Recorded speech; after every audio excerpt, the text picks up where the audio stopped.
Thank you, everyone. Tonight is Policy Committee. When we're starting with Policy Committee, there are no public comments, so we'll just jump right into the agenda. First, as always, is the policy update plan. I don't think there's anything like new and super exciting on here right now.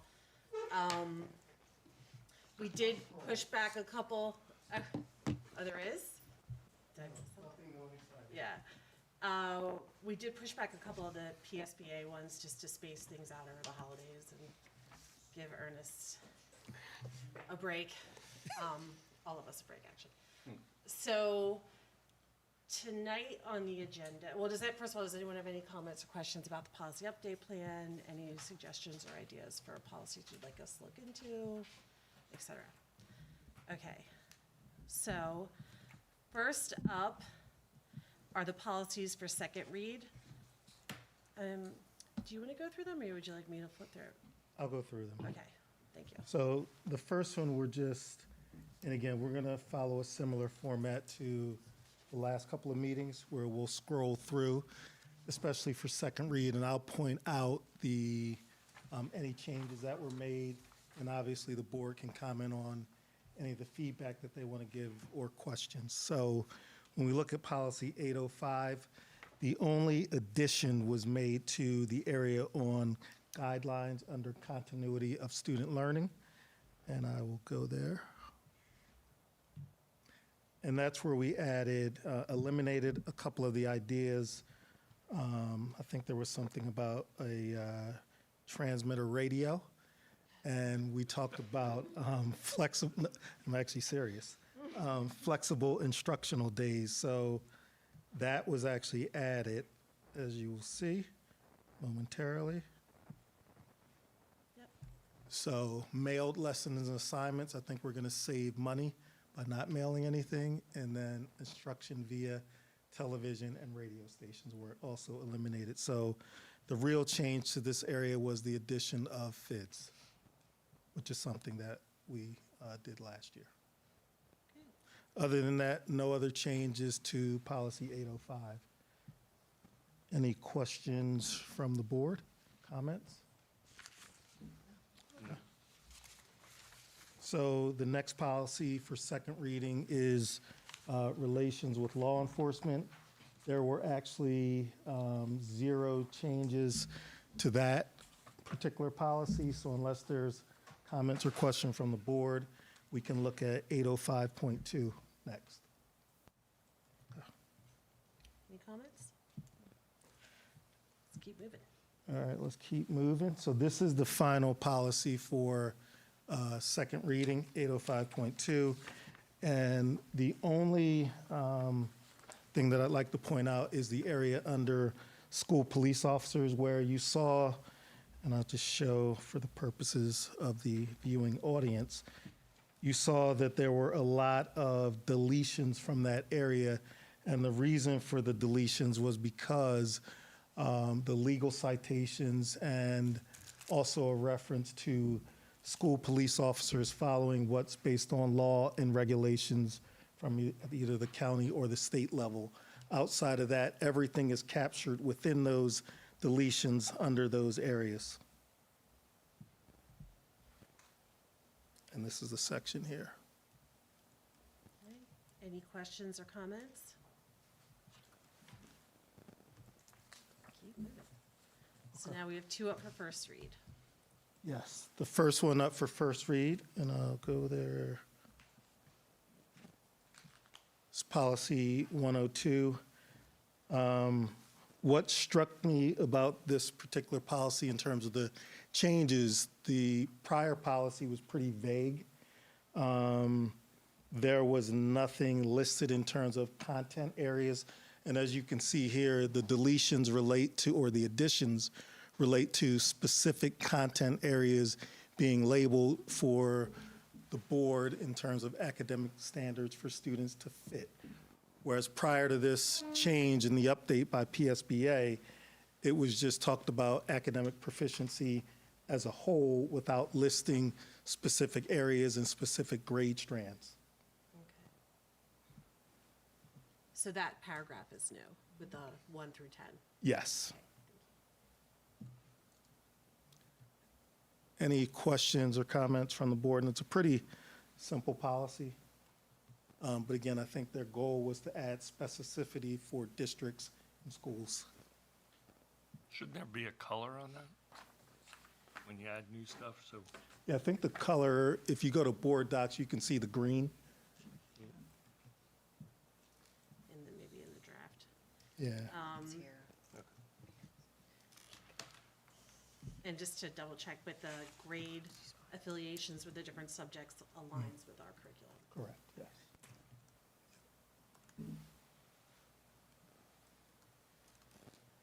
Does anyone have any questions or comments on this policy?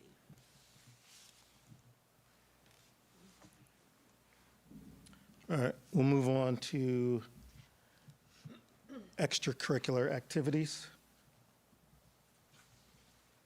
So, under purpose, you can see all the information was struck through, and I think, again, they added just more specific content about what constitutes an extracurricular activity, and then you'll also find that under definitions. Within this policy, there are some choices, however, that we need to review under authority. So the first area, any extracurricular activity shall be considered under the sponsorship of this board when it has been, and then you see 3 different areas. So that's for us to select. I would recommend we go with option 3, approved by the superintendent upon recommendation by the building principal.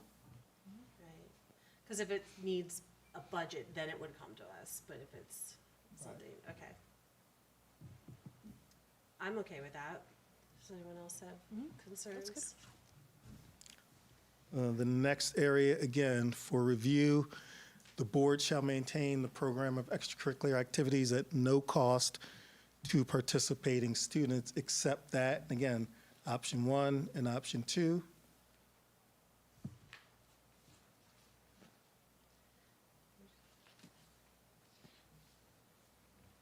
And I would recommend option 2, students may assume all or part of the cost for travel and attendance at extracurricular events and trips. And that's something that is standard when we review under student activities. That's how we generally operate. So I think just codifying it here is important by selecting option 2. when you say may assume, that's up to who? Student? It's up to the principal, the superintendent. And then again, those presentations occur here, like Mr. Ketty this evening will present, I believe, a trip. And then in some cases, students will pay for the registration. No, I understand. And so they'll fundraise to offset the cost for students and families. And obviously, we would support any student who is on free or reduced lunch or presents a hardship case. Okay. Next area.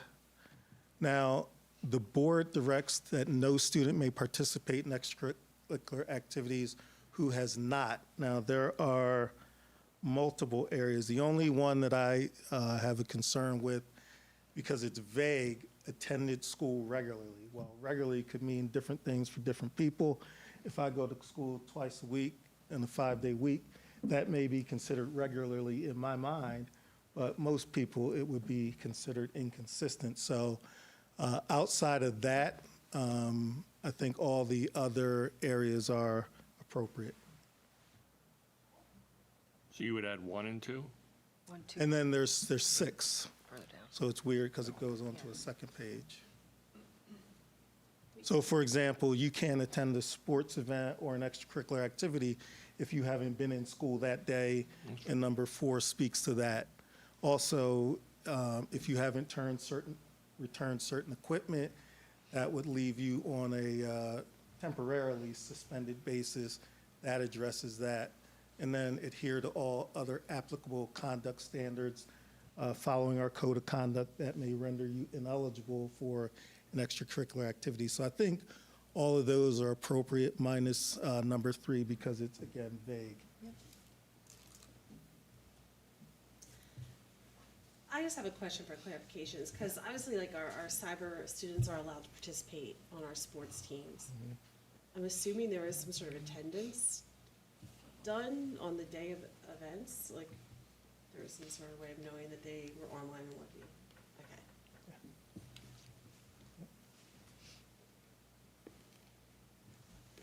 Yeah, I think attended school regularly is too big. Okay. So I'll delete that following the approval of this first reading. The only other piece of this that I think we should look at, and it's something that we've been doing, is each school year prior to participation in athletic activity, we all know there's a TBI information sheet, sudden cardiac arrest symptoms information sheet that parents view, students view, and there's actually a concussion protocol test that kids have to go through. And then in ending I don't know what secret societies are about or when they occurred, but I would imagine they're no longer here. Unless someone can tell me, Ron, your kids participated. There's some secret Can't tell you. society. Can't tell you. Okay, no? All right, so that was deleted. And then they listed other guidelines in terms of extracurricular activities, which I believe all 8 are appropriate. So I'll give you an opportunity to review that. And let me know if there are any concerns or questions about that.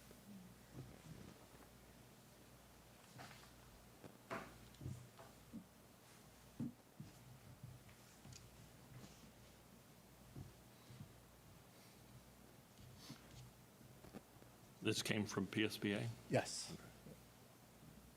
And I think they're appropriate guardrails.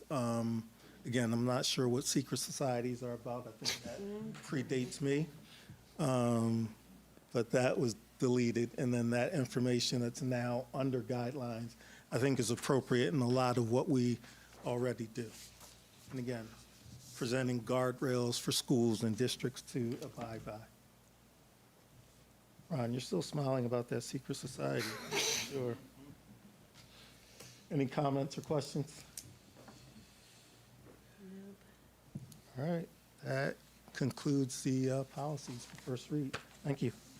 I just want to say real quickly, if you do go in policies under draft and look at, you can see the green and the red. Yeah, so, yeah. Yeah. Yeah, I don't know what happened Just with for, green.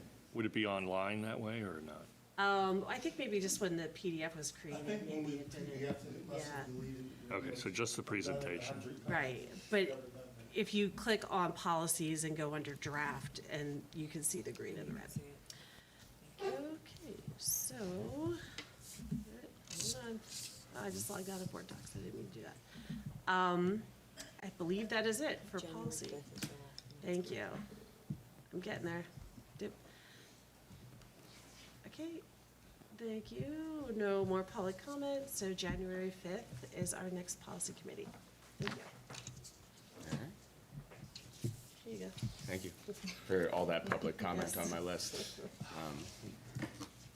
We have, once again, no public comment. Thank you all for being here tonight. First up on our curriculum committee this evening, curriculum updates with Dr. Jennifer Bloom, Mrs. Christine Tamburino, Ms. Meg Burke, Mr. Hillary, Mr. Timothy Ketty, Ms. Nicole Jordienko, Mr. Ken Ehrman, and Ms. Tara Calise. All right, good evening, everybody. It's great to see you. Thank you so much for having us this evening. So we actually have 2 different presentations for you this evening. The first is going to be our traditional curriculum committee update meeting. We're going to go through a few things, talk about a couple of courses. Then we're going to shift into our data presentation, where we'll have the chance to go over some of the school data from Penridge School District from the 24-25 school year. So we have a little bit of a dual agenda for us this evening. So first up this evening, I am going to introduce our K-12 science supervisor, Mrs. Christine Tamburino, and she is going to walk you through a little bit of our K-5 STEELS alignment curriculum and instructional materials with the proposal for FOSS pathways this evening. Don't mind all my things. I'll put mine right on top. All right, thank you so much for having me tonight. I'm actually very excited to be here to present this proposal to you. This has been a long time in the works, and I feel really proud of the work that our teachers have done and our invested stakeholders to really review the STEELS aligned curriculum materials that are out there and find a really good fit for our district. So currently, the Penridge K-5 science instruction has continued forward with STEELS aligned instruction, but we have not purchased any comprehensive kits or resource materials in over 10 years. So annually, we have been working with consumables and replacement materials in our classrooms, and the teachers have been doing an amazing job with those resources.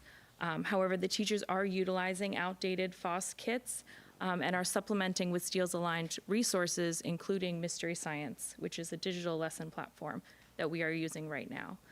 It is our goal to ensure that all K-5 students experience high-quality, hands-on STEELS instruction in the classroom every day. The instructional needs of Penridge, this was a real focus of the curriculum committee. We currently lack cohesive STEELS-aligned science materials across K-5 classrooms, and we found a need for phenomenon-based, hands-on resources that help students develop their science and engineering practices, and this is a big facet of the STEELS standards for Pennsylvania. We know that in the spring of 2026, all science PSSA exams will be STEELS-aligned, and this does include the grade 5 PSSA and the grade 8 PSSA. So feedback from our elementary science curriculum resources committee that took place over the 2024-2025 school year does support the proposal for tonight for FOSS Pathways resources to be utilized in our elementary schools. This is just an overview of Penridge K-8 STEELS-aligned instructional resource timeline. The work began shortly after the adoption of the Pennsylvania Science, Technology, and Engineering Environmental Literacy and Sustainability Standards in July of 2022. In the summer and fall of 2022, that was when Penridge teachers began unpacking these standards. And they are quite dense. And so this work has kind of continued year after year with teachers investing time and energy into really unpacking what is available here and what some of the changes are, because the science standards had been familiar to those teachers before that time. In 2023-2024, we spent a lot of time with our middle school teachers reviewing available curriculum, and that was when our 6 to 8 science resources for Twig Science were approved at that time.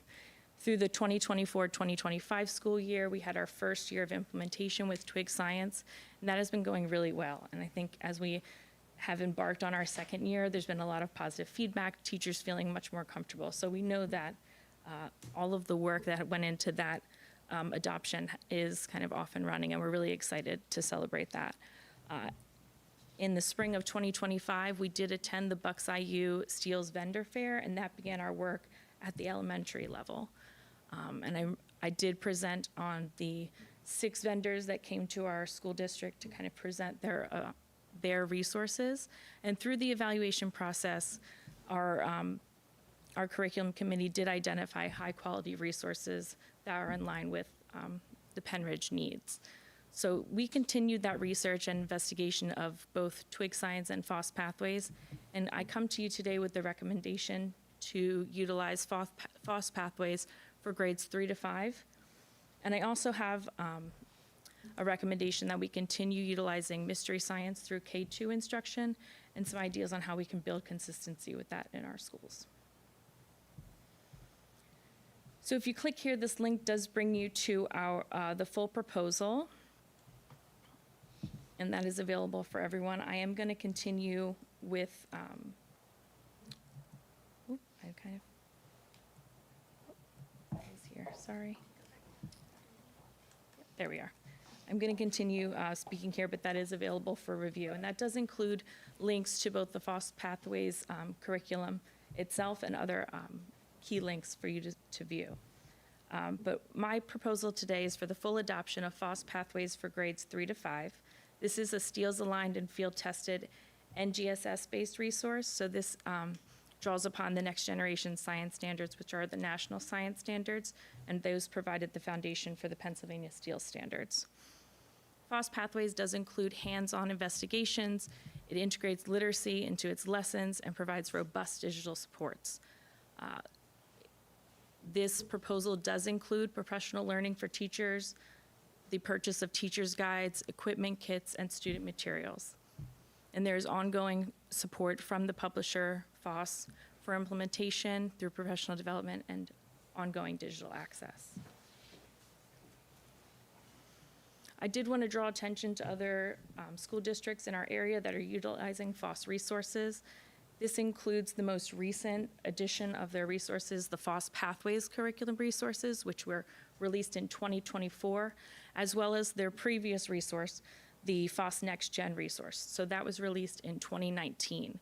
So you'll see the school districts highlighted there in green are utilizing the most current resources available through FOSS, whereas the other districts had adopted FOSS generation between 2019 and 2023, most likely.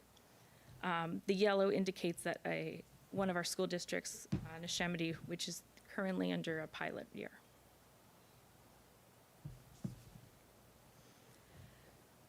So I did want to bring attention to our utilization of mystery science for K-2 classrooms. We're going to expand upon our current digital licensing to the utilization of mystery packs, which include ready-to-use and hands-on kits for teachers in K-2. This supports early science inquiry and aligns to the STEELs through the phenomenon-based storylines that are present in mystery science. And we would like to encourage consistency and accessibility across our district for all K-2 classrooms through the use of this resource.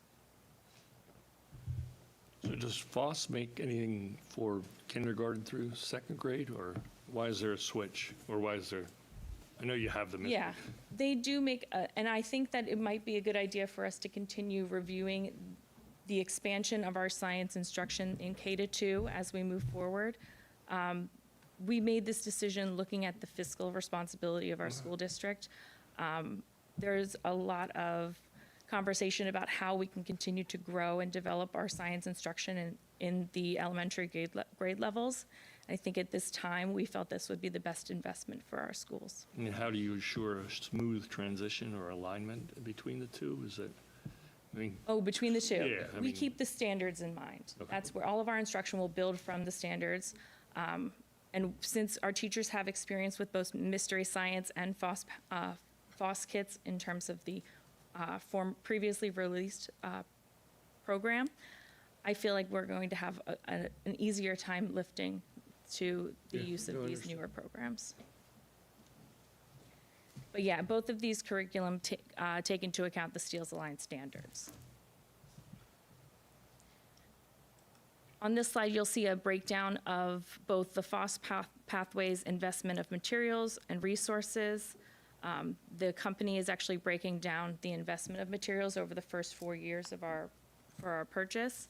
And mystery science, that is just, that is not a contract, so that would be an annual purchase. So if we felt like we wanted to move in a different direction, or if we wanted to revisit utilizing FOSS K-5, we could come back to this and make a change. so the total cost is, what's the consumables?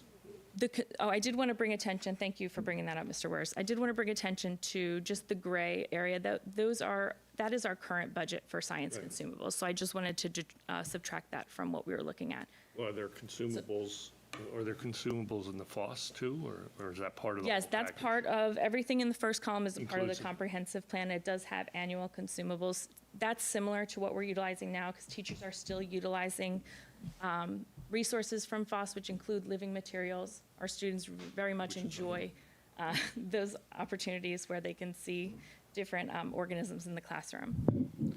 And the FOSS does have a digital license, right? Yes, everything is included. The digital license is included. There's a comprehensive digital platform, which also includes assessments for each of our units. And the teachers have provided very positive feedback while we were diving into that as part of the curriculum committee. So is the column to the right like an additional ask, or? The column to the right subtracts the total number from Right. the middle column from what is currently allotted to the science department So for we're already elementary budgeted. resources. So we've budgeted $45,000 currently this year.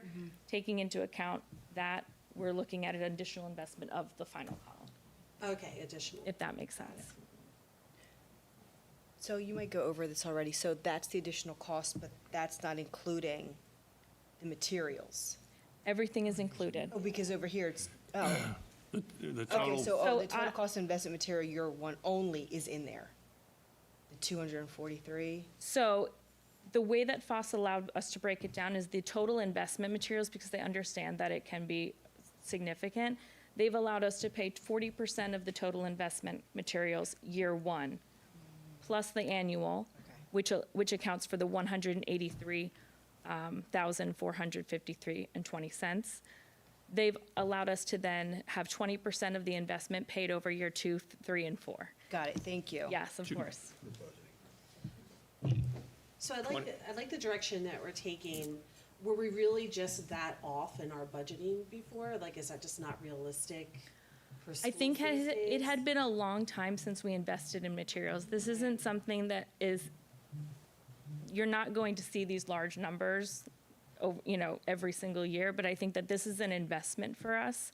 And what we've done is, we have kind of stretched, I think, the previous investment longer. But also with the change of standards, it has called a lot of districts to kind of bring this to their attention.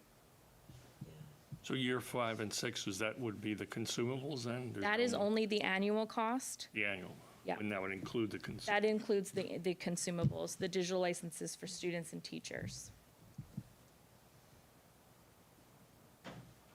Every year has that. Yeah. Yeah. Yeah, and Penridge prides itself on having very hands-on experiences for students in the science classroom. And I think that the expectation that we are able to align ourselves with the STEELS standards, I think this is a wonderful investment for our teachers. It allows us to also build consistency across our 7 elementary schools, so that we know that students are experiencing high-quality instruction with high-quality resources across the district. And I would just say this, I think it's very measured to do 3, 5 and leave mystery science in K2. I think it's doing a good job there. But it's a needed investment particularly looking where the PSSA science is given. And obviously we stretched the 45,000 a year for 10 years, but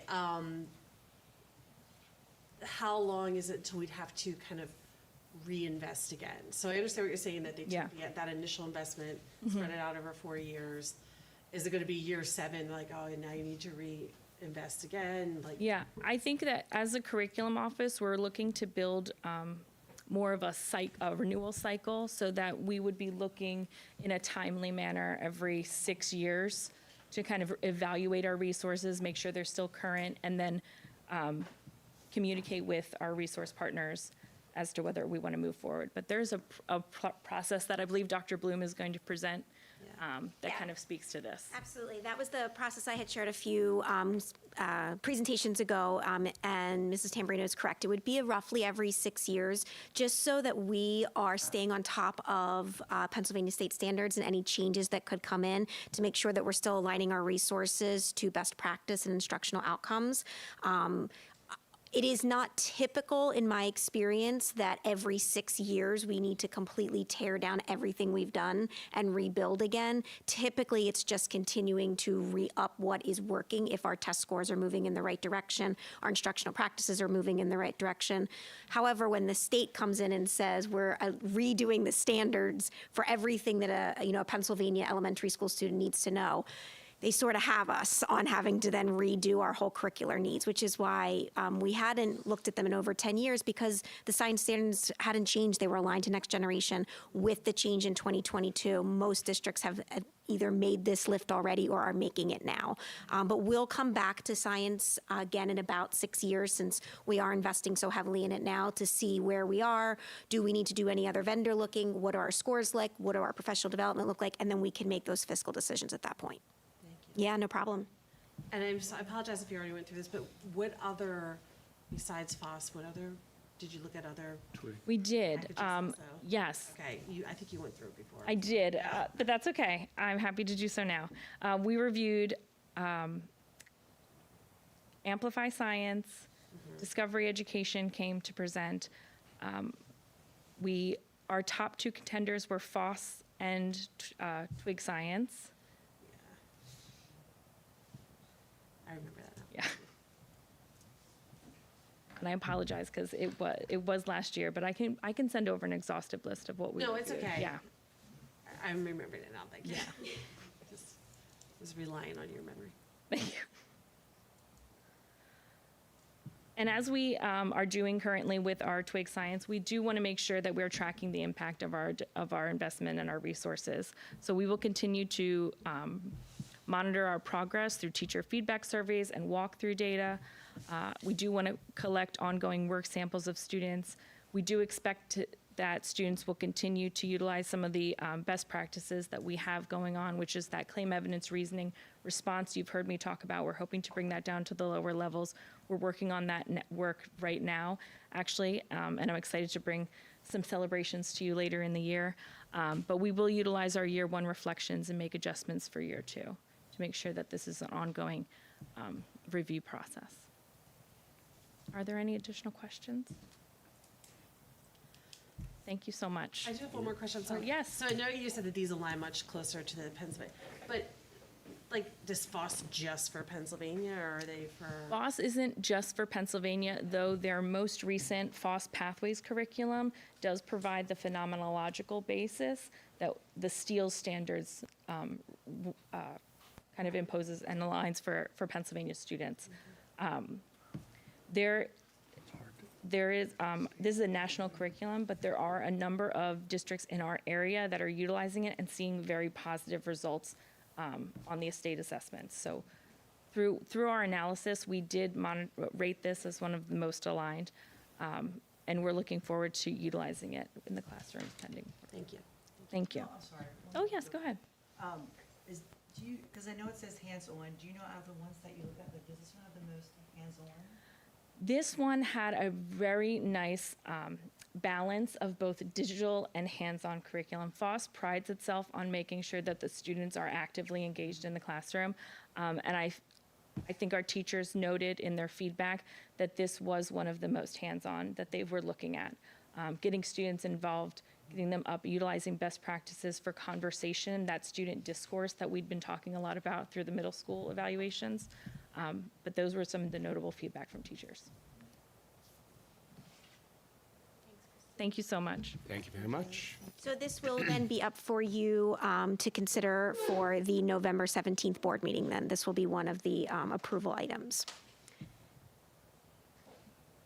The next thing I'm sorry, those costs would be for the next budget year? That's correct. So we would budget for them for the fiscal year 26, 27. I think I said that correctly. The next thing I want to talk to you a little bit about this evening is, continuing with the theme of 26, 27, is our program of studies. I have been working closely with Dr. Palmer and the Office of Teaching and Learning, a lot of, I think all of whom are present this evening as far as supervisors, as well as with high school administration team. I know we have Mr. Ketty here and Mr. Chapicki. So we wanted to talk a little bit about our goals this year of continuing to strengthen vertical alignment, to continue to offer rigorous learning opportunities to our students, to have coherence across all of our pathways. And to that end, we are going to be bringing to you this evening 2 additional course approvals for you to consider. We are going to talk to you this evening about 2 AP courses. First would be AP Seminar 10, which Meg Burke will speak about in just a moment with her team, and then Advanced Placement, or AP Comparative Government, which Mrs. Jenna Vitale will then speak about as well. Both of these courses are aimed at bringing additional AP offerings to our students, incorporating rigorous coursework for opportunities for students younger than 11th grade as well, and they're excited to share their proposals this evening. So Ms. Burke, if you want to come up first.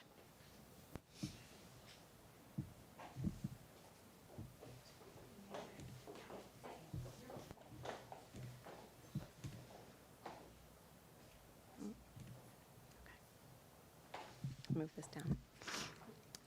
Good evening. Thanks for having us. We are really, really excited to propose the addition of AP Seminar English 10. It's a brand new course that expands access to rigorous college-level learning opportunities for sophomores. This course integrates the AP Seminar framework with the core English 10 curriculum, giving students an authentic opportunity to engage in college-level reading, writing, research, collaboration, and presentation while fulfilling their English requirement. The addition serves three important goals. So you can read through the proposal here, and I am going to bring you to this presentation to really highlight why we're offering it. And it does three things. It expands access to advanced learning, it strengthens college and career readiness, and it's cost neutral and staff supported. We know that Penridge continues to lead Bucks County in advanced learning, and if this course is approved, we will be one of 7 districts offering this opportunity for our sophomores. The College Board Vice President and State District Partnership, Leslie Guggenheim, recently sent our AP leadership team a quote to read at tonight's presentation, recognizing Penridge's leadership in expanding equitable access, calling us a future-ready district committed to preparing every student for college, career, and life success. I'm proudly joined tonight by Mr. Hillary Tuplicki, Assistant Principal at Penridge High School, and Mrs. Nicole Gordienko, English and AP teacher, who along with our AP leadership team have worked closely with the College Board to bring this proposal forward.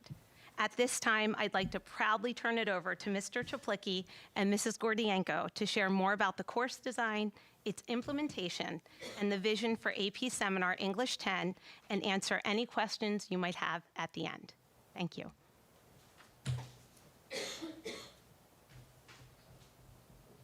Thank you. Good evening.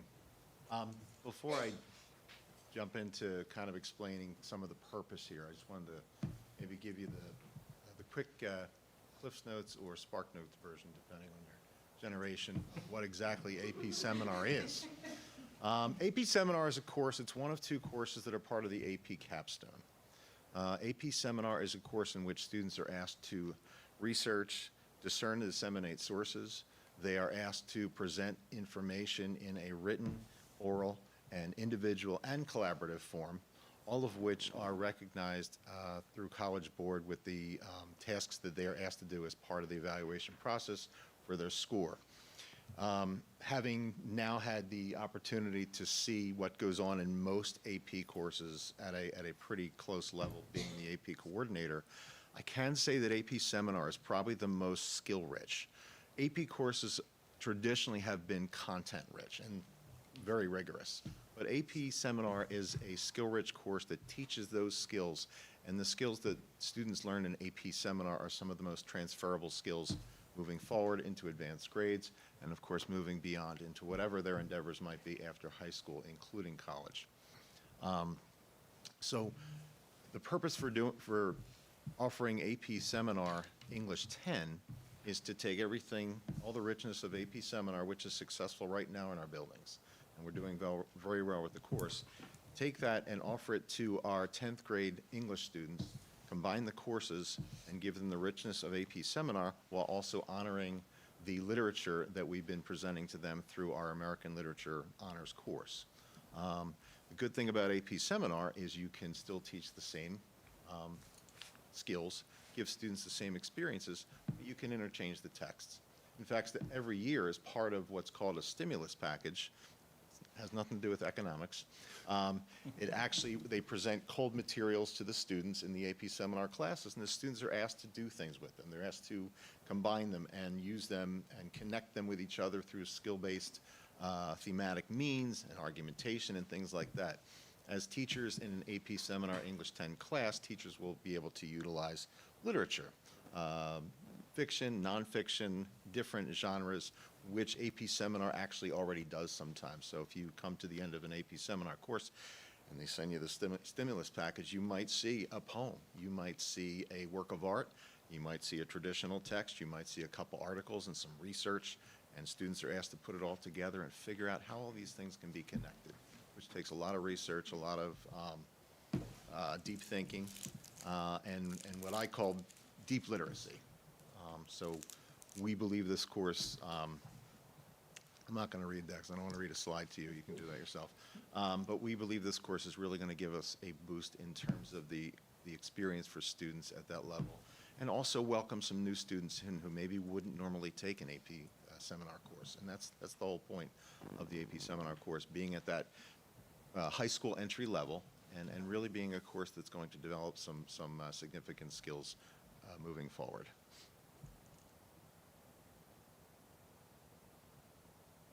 Okay, this is what our English sequence with AP Seminar English 10 looks like. You can see by the arrow there, that's where it would go in our sequence. Now, the sequence is lined up from most rigorous to, to academic levels. That doesn't mean students have to stay there. And that's why we kind of present it like this without the lines going horizontally. We want kids to reach, we want kids to challenge themselves as they move forward. The numbers down the bottom you can see are how many students are taking American Lit Honors and how many students are currently enrolled in AP Seminar. Now, AP Seminar is a separate course. It only counts as an elective right now. With this new course, a student would take AP Seminar English 10 as a sophomore, and they would receive credit for both the English for that year, but also have the experience and get all the attributes of an AP and all the awards of an AP course, and of course already have the first step in the capstone if they desire to go on and do that. So I think I'm gonna move forward to. Can you go back to that slide? Yeah, absolutely. So, I'm not understanding this. So, AP Seminar would be what are you're combining two classes? Yeah, so we're looking. So AP Seminar in and of itself, when you look at the basic components, is, for lack of a better term, a very Englishy course.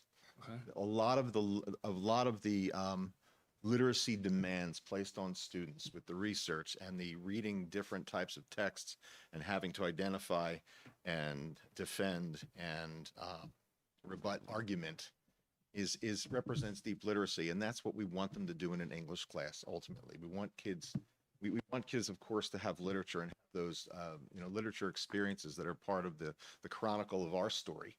But also, in the end, we want them to be able to address and attack new texts as they move forward. So this is a way of bringing those two pieces together to create a rigorous course, but also honor what we're doing in our American Literature course. Also, from a scheduling standpoint, now students, if they want to take this course, they wouldn't then have to take AP Seminar, and it opens up some room in their schedule to take some other electives of interest in their coursework. And you wouldn't be able to do that for 11th grade?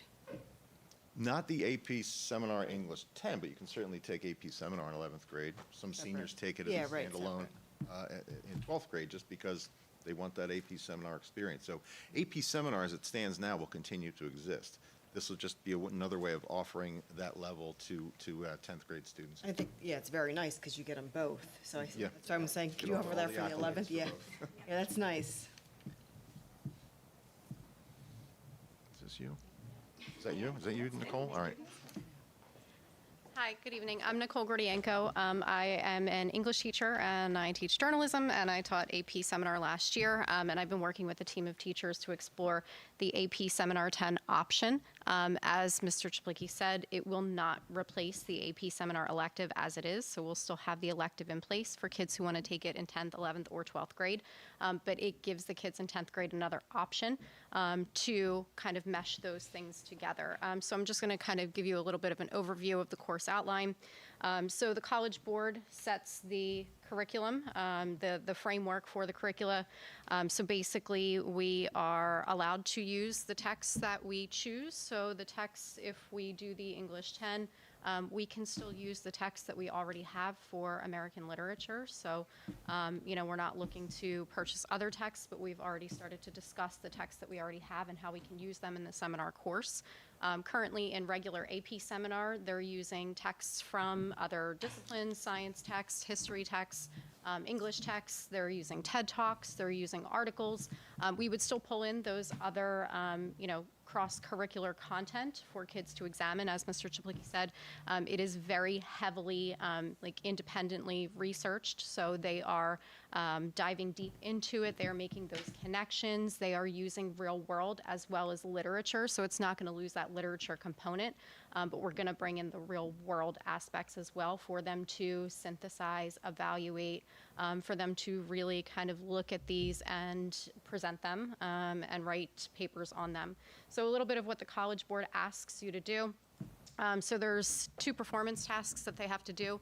So the first one is an individual research report, and then they kind of give an overview from various lenses on a particular topic.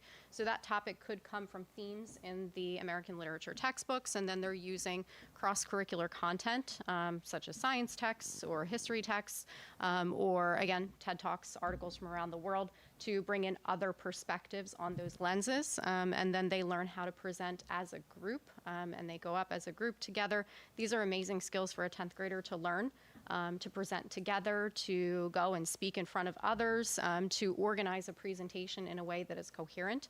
And then after that, they learn how to do performance task 2, which is an individual written argument. And so already they're learning argumentative pieces, argumentative writing. That's where they get the stimulus packet that Mr. Chaplicki talked about. So they already have the understanding of the American literature text. They have the themes, they have the skills. So they're still going to do well on the keystones. They're still going to have those things that they need for, the standardized testing, but also they're going to have these extra skills as well, in terms of the arguments that they're going to write, in terms of the presentations that they're going to do. So they're going to be like a step ahead of everybody else if they're taking this course. But again, Socratic seminars, debates, expository writing, college level. The kids that I had last year, they were producing college level presentations, college level writing, and then a lot of them went on to AP courses in 11th grade. So they're continuing in that AP track as well. This is just an example of the required tasks that I already talked about: performance task 1, performance task 2, and then they would still take the end of the year course exam. So the end of the year course exam is the same as it is in regular AP seminar, and they would bring in the themes and the ideas that they've learned for those short answer questions and the essays that they're given on the AP exam. So they would still earn AP credit for it just the same. Is there any questions? Rana, I know mentioned it, but just to clarify, if they want to take the AP Seminar 10, that cannot go toward their core ELA English class? No, it does. Okay, so it also could be used as an elective. Correct. So instead of taking like American Literature Honors, you would take AP 10, it would satisfy that, and it would It's a also give you the replacement AP credit. Okay. Correct. Okay. Yeah. If a student took the class in 10th grade, the AP class, is it worthwhile them then taking it as an elective, the AP seminar, in a future grade, or is there just too much overlap? So there's overlap, yeah. They're going to get the same skills and the same content. The only difference is that in the English 10, we're using the American literature themes and the books, versus maybe like a science book or Yeah, I didn't another, know right. like We're still the bringing different themes presented different Sure, we're times. still bringing in those themes and ideas, and kids are going to have the option in their presentations to bring in those other works, but it's going to centrally focus around those English texts. But if they do take the AP Seminar English 10 course, that means that they can then go on to, AP Literature, AP Lang. They can take those other courses in the capstone course. They can go on to AP Research, which is actually the second course that they usually go on to take after AP Seminar. Okay, Yep. thank you. Other questions? Yeah, how many people do you think will sign up for it, Howard, as an Do you want to estimate? speak to that? So our immediate target audience would be our students in our 9th grade humanities classes, which is the higher level rigor. In 9th grade, they would be the students we would talk to about taking this course, because they would naturally all go into American Literature Honors anyway. We would offer this course as their first foray into an AP course, and a lot of them would also be taking AP American History as well, and we're going to talk about some more options they can have as well. But those would be the initial target students, but of course we want to look at our students in our regular 9th grade honors classes as well. And students who are ready, who are succeeding at a high level in an academic level course, we would welcome them in as well. We certainly want to bring as many students as we can into these high-level skill-based experiences that not only help them succeed in the grade level at the moment, but also give them some things to transfer into future grades, future experiences. Hopefully you'll get more than AP Geography, right? Was that the? Yes. Mostly, yeah, it's a big hit. See if you can beat that number with kids. We're going to be that number. I have one more, I say I have one more question, but I don't know, I might change my mind. So right now with the AP seminar, even if a 10th grader is taking it as an elective, are they in with kids from all different grades. So this would be pretty much just 10th graders. Yeah, this would be because Okay. it's also your 10th grade English. Yeah. So I will say Credit. last year when I did teach AP seminar as the elective, it was majority 10th grade with maybe a few 11th graders sprinkled in. Okay. Because oftentimes they're taking it early so that they can get the capstone program and then they can move on to research in 11th typically, and then they're going on to another AP course or multiple AP courses in 12th grade. It's not Okay. always the case, but it's the majority of it is 10th grade. Okay, thank you. Thank you so much. And just to give you a timeline of the work, this AP leadership team, Mrs. Gordienko and Mr. Chaplicki have been working tirelessly with the College Board hand in hand. They've been meeting after school, doing trainings, and I wanted to capture that and really applaud the teachers behind this work. And so if you look at our timeline, we really started talking about this in September of 2025. You can see now where we are between October and November, and then where we're headed as well. So I wanted to applaud the teachers and the high school support as well. Thank you. Thank you. And I, Thank you. if I may make a couple comments about this, I greatly appreciate all the work going into this. So a few things you heard here. Access to higher or more rigorous coursework. We pair up excellent teachers like Ms. Gordienko. We think of the case of human geography where we had Ms. Marinelli, where we allowed ninth graders to take the exam. They had an excellent teacher in there, and they hit it out of the park on her AP exam. So if we're going to be competitive with various rankings that you'll hear about later on tonight, this is what we need to do. And not just for ranking's sake, but you heard things in there to have college-level writing at the 10th grade level and being able to get that AP course as a replacement, hitting two birds with one stone. I just think it's excellent. So I appreciate all the work that's gone into this, and also to you, Mr. Zaplicki, as well. Thank you.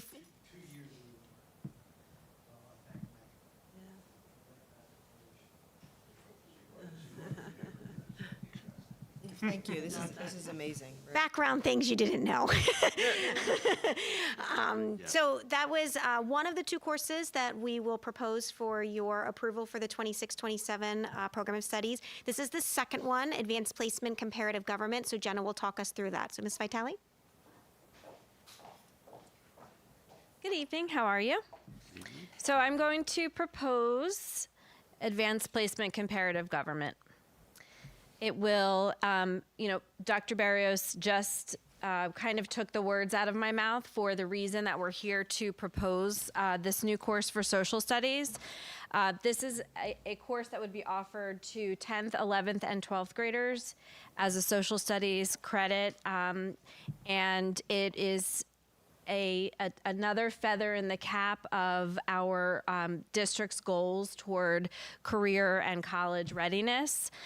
This will, again, give the students that real-world, hands-on experience while giving them that college credit. So it's quite unique in that, and we're really excited to add this to our repertoire of AP courses in social studies. The opportunity to earn college credits, I think, is wonderful, but it also aligns perfectly with PA standards, and not just one or two sections, but all of them: civics, government, economics, geography, and history. The learning experiences come from College Board, and it is outlined by College Board that the AP Comparative Government defines and describes major political concepts and analyzes patterns and political processes of 6 countries: China, Iran, Mexico, Nigeria, Russia, and the United Kingdom. There is also outlined the 5 units that are taught according to College Board. You have Unit 1, Political Systems, Regimes, and Governments. Unit 2, Political Institutions. Unit 3, Political Culture and Participation. Unit 4, Party and Electoral Systems and Citizen Organizations. And Unit 5, Political and Economic Changes and Development. So this is a sample sequence of the possibilities. Now, this is certainly not the only possibility, not the only sequence that a student could take. The top row is a student that would go from either humanities honors straight through AP, but then in the bottom, you can kind of mix and match. Now, the students would still be required to take their American history courses and their world history courses in 9th, 10th, and 11th grade, but could add AP Comparative Government. They can mix and match AP Comparative Government, AP Human Geography, with which Mr. Wars just mentioned was a big hit last year. It just opens up one more opportunity for them to study the world, not just through a history lens, but also through a political lens as well. Okay. So we did survey the students. I'll make this a little bit bigger. Out of the 689 students that I surveyed, we found that 19% of students in grades 9 through 11 would have wanted to take the course and would take the course, and that equals 106 students. Now, I don't know if we'll have exactly 106 students, but that's quite a number if you look at the other enrollment numbers in my other departments' AP courses, AP Psych beating it just by a few. So we thought that was really positive, and I was really excited about those results. So I wanted to share that with you as well. It's nice to check it out a little and see if there is interest. That's helpful data. Yeah, it is. It I is. was wondering where that name was on the presentation, where that number came from. The number came from the 689 students that answered the questions for us. Okay, so costs, and I am really excited to say that there are no costs associated with adding this course, with the exception of a textbook. So no changes in personnel, and training is free through College Board. They would take the course audit. The teachers that are going to teach it would take the course audit. We haven't decided which teachers will teach it yet. That is kind of a bridge that we will cross after this proposal is accepted. There would be a cost with a textbook. The average cost of the 15 textbooks that AP or that College Board suggests we use, the average cost was $99. So I'm assuming that a textbook that we choose will be around that cost. And the timeline, so we will have a textbook adoption committee, and that committee would comprise of 3 teachers, the subject area leader, myself, a principal, and we would take a look at we would take a look at 3 different textbooks. We would choose from that list of 15. I've already gotten 2 samples sent to me, and we use a textbook adoption rubric. And through that rubric, we would come up with our proposal for the textbook, and then I'll bring that back to you at the January committee meeting. And that would have the full cost, and we would also know how many teachers are going to be teaching, and if there would be, well, there's no cost associated with that, but we would kind of have all of that solidified going into May and June, where they will take the audit, and then students will register and will be able to teach the course starting next school year. And that's all I have. Any questions? So do we approve that in January, or just approve the course now and then the book separately? The course proposal is coming to you today now, and then for this school board meeting, and then January, I would bring back the textbook. Okay. And just the textbook is reused, like it's a one-time purchase, or is it one that students are? Sometimes it depends with AP textbooks. Sometimes teachers will prefer a textbook that is a consumable that the students can take home and they can answer practice questions actually in the textbook. The ones that have been sent to me so far are not like that, so they would be reusable. They are, most of them, the ones that I asked to have samples from the publishers were published in 2025, so they are the newest version. I just wanted to thank everybody for pushing the rigor of our school and offering all these new courses over the last 2 years, and it's a great sign of you guys working together and putting together a good proposal. And also thank you for costing us very little money. We heard that message loud and clear. That is very helpful.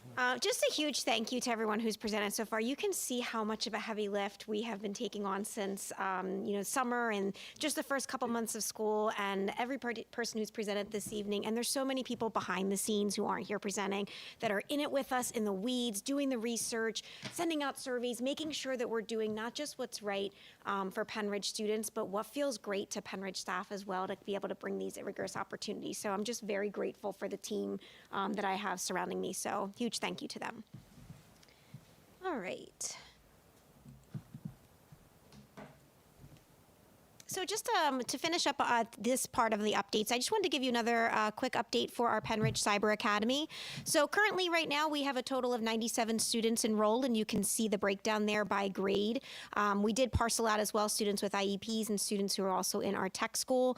But Karen Fayer and I have connected over the last week or so, and we wanted to do a second wave to try to target some of our elementary and middle school students to capture them before they start to look at our outside charter schools, even though they live within Penridge school district bounds. So I just wanted to give you a bit of an update as to what our plan was for this outreach plan. If you remember back in the summer, we did a pretty large outreach plan to bring back as many as we could this summer. I believe total we brought 12 students back. It may have ended up being 11 because one was counted twice, but it was still a decent amount of students we brought back. And now we really want to make sure we get them before they leave us. If you saw back on the numbers of the chart I just showed, so many of our students go into the cyber program 9th, 10th, 11th, 12th grade. So we want to get to them when they're in middle school and elementary school and say, what is it that you're looking for and how can we make Penridge Cyber Academy work for you? So today we launched a survey out to families of our current K-8 cyber students enrolled outside of Penridge. We're going to collect that data on program and priorities so that we can begin to meet with those families. On November 7th, we're also going to be distributing marketing materials to all of those families to build awareness for the Penridge Cyber Academy. And December 2nd, we're going to host another open house at 4:30 p.m. in the high school library. And Genuity, who is our cyber program representative, will be here to showcase their features and the program. And we're going to try to record that event for anyone who wouldn't be able to be here so we can have it posted on our website as well. I also wanted to be able to show you a bit of an update to our website, just so that you can sort of see. Oh, I must have gone ahead too far. My apologies.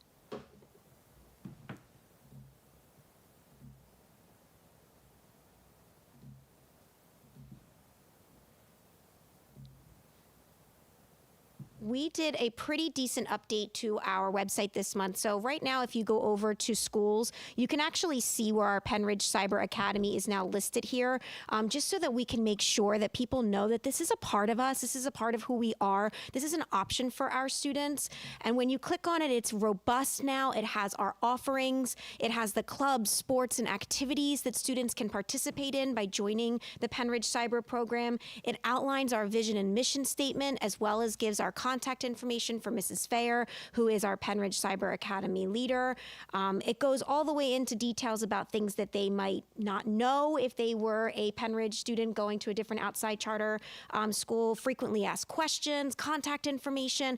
This was something I really wanted to build up here because I wanted to be able to market this as a really excellent option for students who may be enrolled in other charter schools but can get the benefit of a Penridge diploma by being here. So this is now up and robustly on our website. A huge thank you to Mr. Thomas and to Mrs. Fayer for helping to bring this to fruition. So this is something we've been working on really hard over the last month. That looks great. That's great. Perfect, thank you. Can you go back to the numbers of? Yes, sir. So There you go. There's obviously a huge jump from 9th. It's kind of, now what about kids at like 8th grade who are thinking that they don't want to go to high school? Are we making an effort to reach out to Yep. all families? So That's exactly right. So K-8, anyone who's currently outside of us right now, we've put all those surveys in. Anyone who's internal to us will be able to also attend the open they house on know December about it. 2nd. I Yes, guess they will 'cause also a know lot of about people it. change their mind. Absolutely. Very small number before you get to the 11th grade or so, but those people are the ones we need to contact because they're looking and they see all this Absolutely flashy correct. advertisements of the other Yep, ones. we will put that out across here as well. Any other questions about this portion of things for this evening? The last item, which has been up now, I think, 4 times because I keep going to it, is there are no obsolete books this month. Spoiler alert. So this is going to conclude the first part of our presentation before we go into the data presentation. Does anyone have any last questions for myself or the team? Okay, then we're going to move over to the data presentation. And I know Dr. Palmer is going to come up to join me. I'm going to grab a sip of water.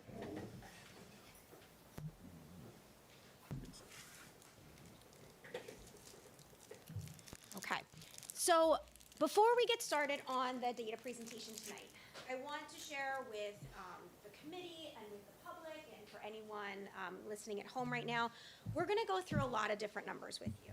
And we're going to tell you the story of the data that we completed from the 24-25 school year. We're also going to tell you the story of a Penridge student. We want to actually start there so that we can see what we are actually offering to our Penridge students here beyond just the quantitative data that we're going to show you on their expectations and performance.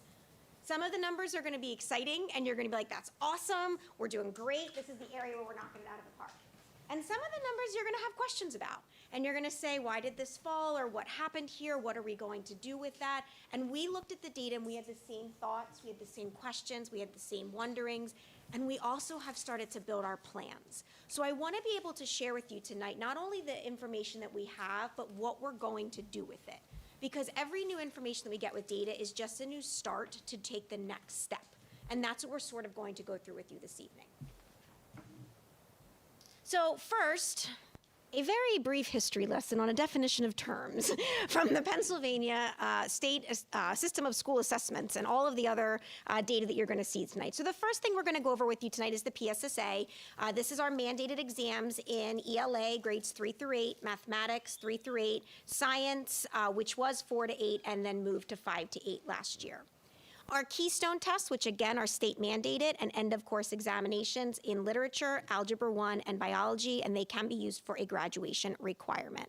I should have added, throughout this presentation, you're probably going to see me come back and forth between here and some notes. This is dense, and I had to make sure that I have all the information for you. So if you see me kind of going back and forth with reading, please forgive me a little bit for that. We're also going to talk about our PVAS data. This is the Pennsylvania Value Added Assessment System Statistical Measure of Student Growth. This is different than student achievement. So you'll see the PSSA scores, their achievement scores, and then we'll talk to you about their PVAS scores, which is actually their growth measure from their previous year. So that's the prediction that they would have done if they'd grown a year's worth, more than a year, less than a year. So we'll go through that as well.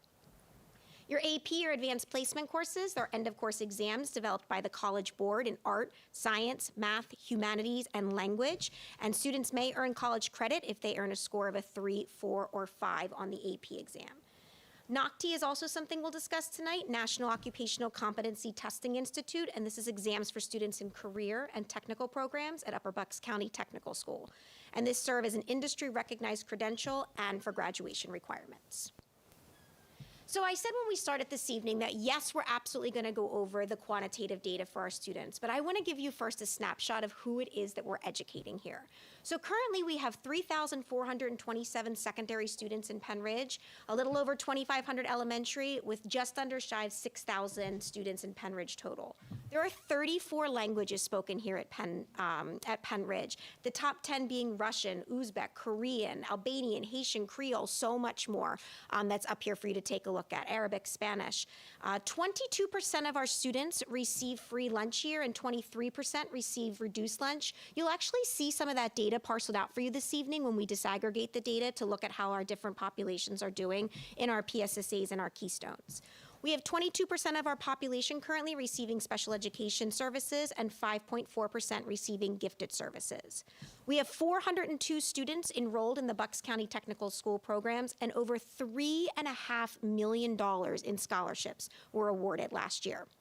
We also have over 150 clubs and activities for K-12 Penridge students to participate in, and over 300 of our students participated in drama or theater productions in grades 6 through 12.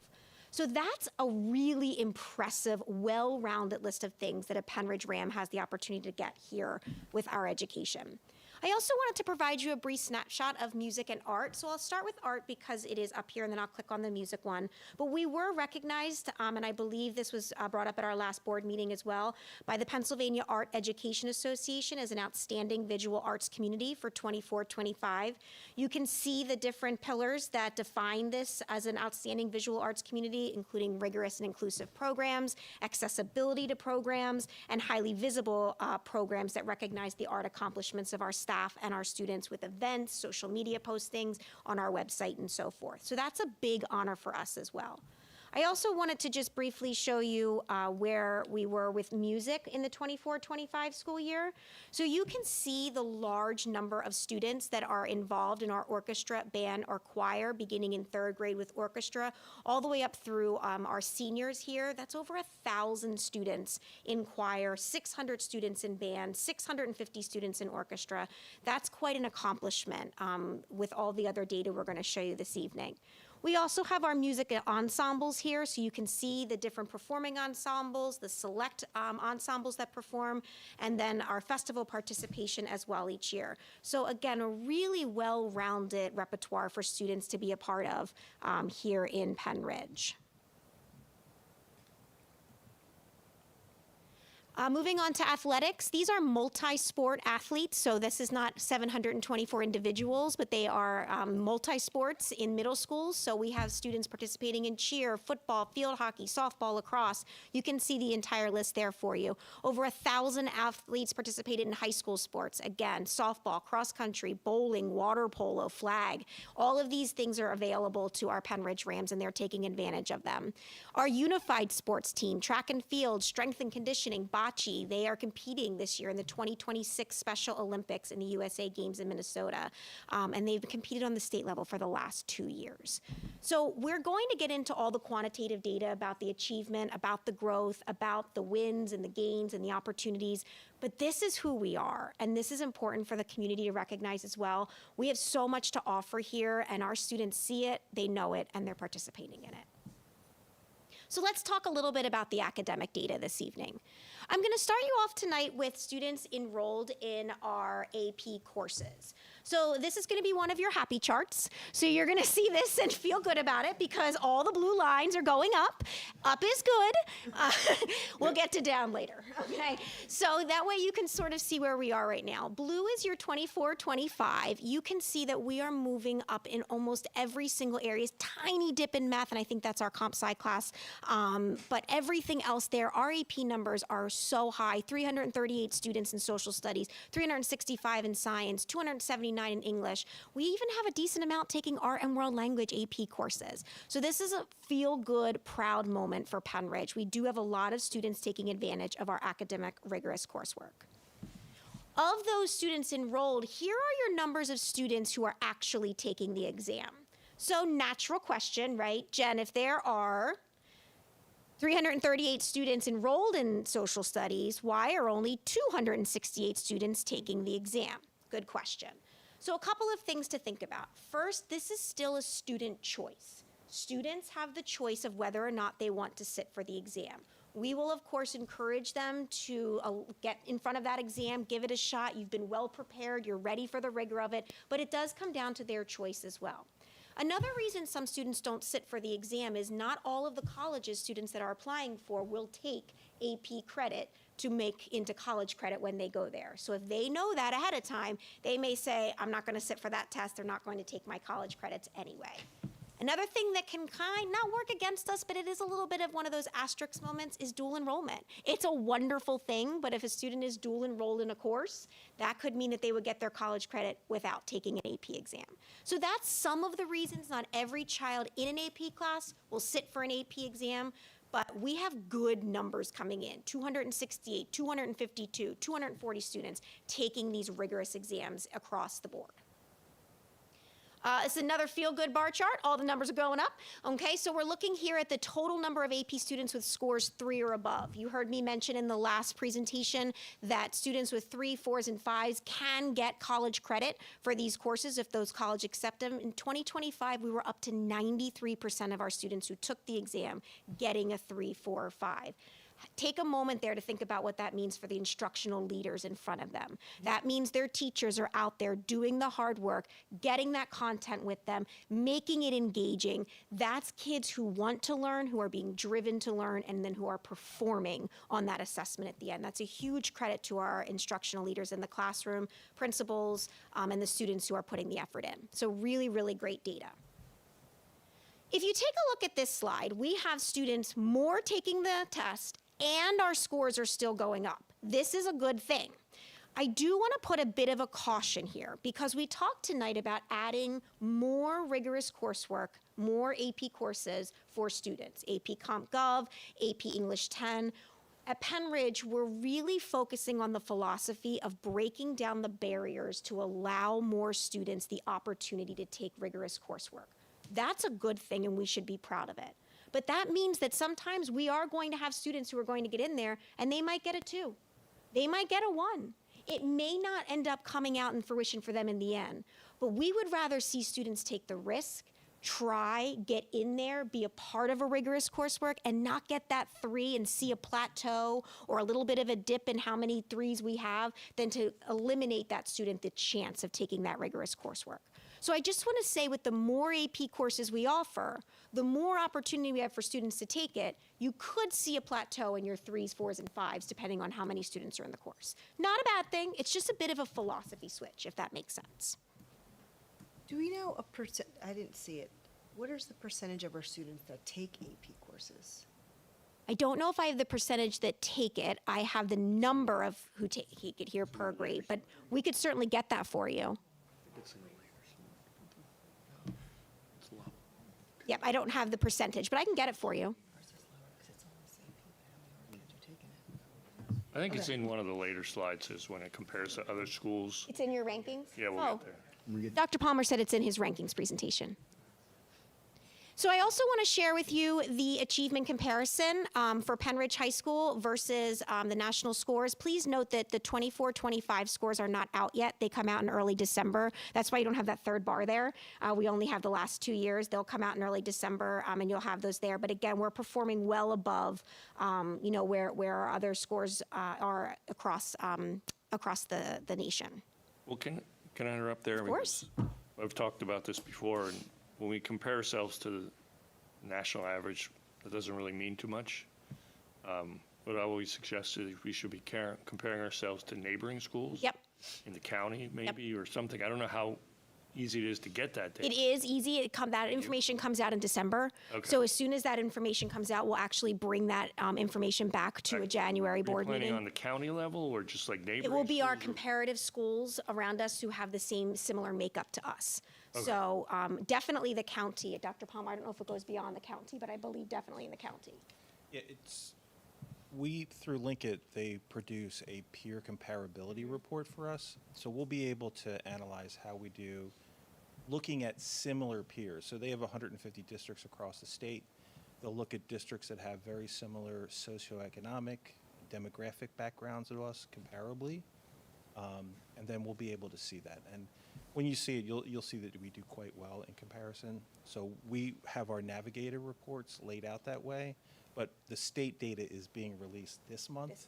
So those reports will be ready early December. Can we also see the surrounding districts to us, just can. as a comparison, just because people want to move here, we want to see how we compare to the others? And in the ranking data, we'll look at that, some of those. Yeah, I saw that later. We will bring that information back as soon as it comes out. We just don't have it yet.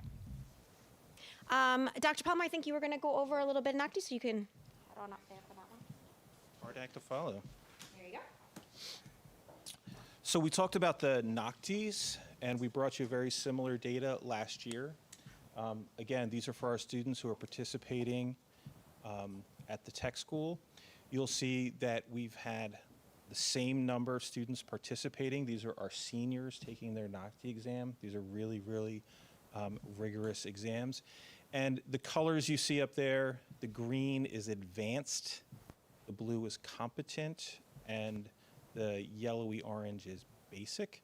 So if we're looking at our students that were successful, we're looking at students that were competent and advanced. And again, we had 85% of our students who were either advanced or competent, which I think is tremendous for our students.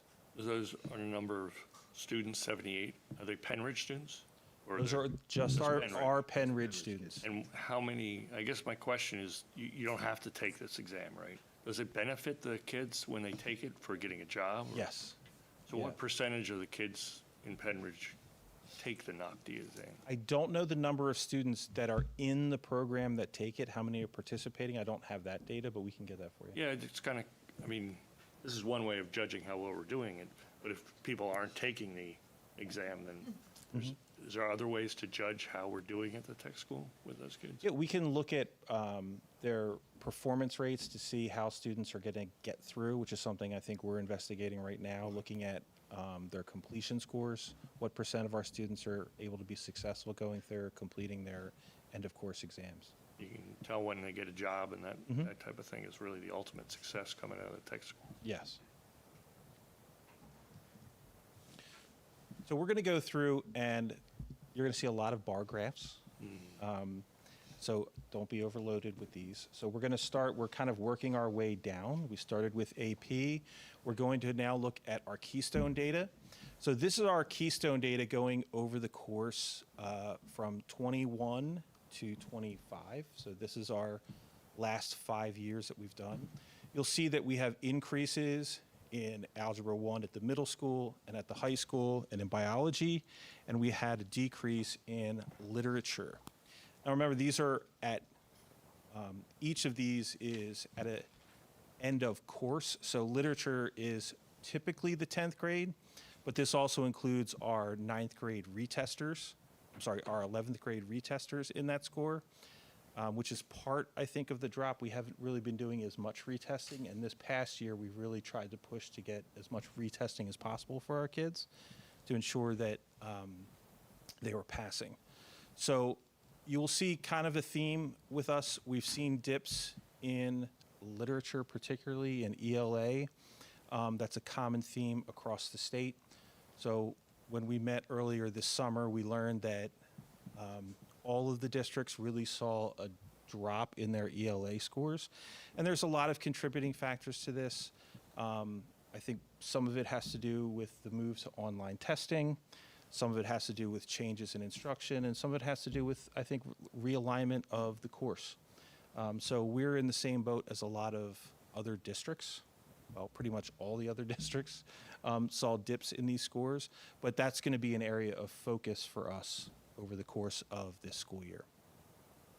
So specifically, what can we do better? I mean, we obviously can't correct that we switch, but what is our plan to do better that we can't control? Right, so we'll be sharing that with you. So when we get through the end, we're talking about looking at our data plans and what we're going to be doing in each one of our schools to focus on that. The other thing that we're doing this year, sharing with you, is we're disaggregating our data. So you're going to see that we're going to break down our student scores by program. So that is, we're going to be looking at students that are special education students, students that are L students, and our students who want free and reduced lunch. So this is our Keystone literature. Again, we see the drop for all students from that, if we look at the gen ed, from the 81 down to the 59. Our L students, some of it you have to look at that we have relatively low numbers of students taking those exams. But I think for us, it's highlighted some significant concerns for us when we're looking at that particular population and the drop of our special ed students, the significant drop we had from 24 into 25. I think it's a number. It's N equals the number of students in that. I'm sorry. Yeah, N is actually the number of students that are in that group during this current school year, or I'm sorry, during the previous school year when we were there. So that would be that 67 special education students were taking the literature exam at that time. So that wouldn't include students who were taking, let's say, the PASA exam as an alternative to taking the Keystone exam. So not every special education student takes Keystone. I remember last year going, I forget which test it was though, that there's not a lot of translated pages in these tests? Well, one of the things to consider with our L students is that, if they're here for more than 1 year, they have to take the test. Right. So if you're a student, we do have a Spanish version, paper version that's available for kids. But in other languages, the kids merely get a word-to-word translation dictionary is the only accommodation for those kids. So if you're a student that speaks Gujarati, you're going to have a difficult time on a Keystone literature in English.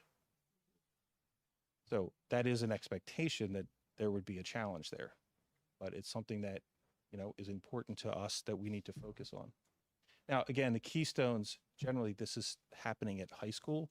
So if you have kids that are coming in that are, new speakers at the high school level, it's certainly a challenge for them. Thank you. Biology, again, we saw an increase in biology overall of, I believe, flip to my page, of 4% across the all group of students. You're going to see that we had a dip down again for our free and reduced lunch students back to the scores from 22-23. Again, our special education students here with 25% of the students being proficient. Our L students actually rose to 33%. And again, the biology Keystone exam is incredibly challenging in terms of the vocabulary. So it's one of the things I think that makes it difficult, one of the most difficult of the Keystone exams. If you're going to get a word like, acetylcholine esterase, that's going to be a challenge for English speakers and L students alike. Why are there so few numbers in there? Are these there's 9 students in there? Yeah, that just simply means there's only 9 L students in that biology course that are taking it. So that's, typical of how many students are there. Okay. Yeah, it's a 9th grade course, so there were 9 L students. How many L students are there in 9th grade? I don't know off the top of my head for last year. But Number that was, it's probably 9 Not students. all L students would have to take it. They'd have to be here for more than 1 year. Right. Okay. Right. Still, we had a lot more. But if they are, then they're taking it. Yes. Got it. That means there's only 9. Could be. Only in ninth. There could only be 9, More. Really? but Oh, there's yes. likely a few more Okay. entry students. So that's one of the challenges when you do have N Small counts sample. of that small. It's kind of difficult to make sense of that. But again, it highlights for us that, you see that our students who are on free and reduced lunch, our special education students, are performing at lower levels, which is why we're disaggregating this data to take a look at it.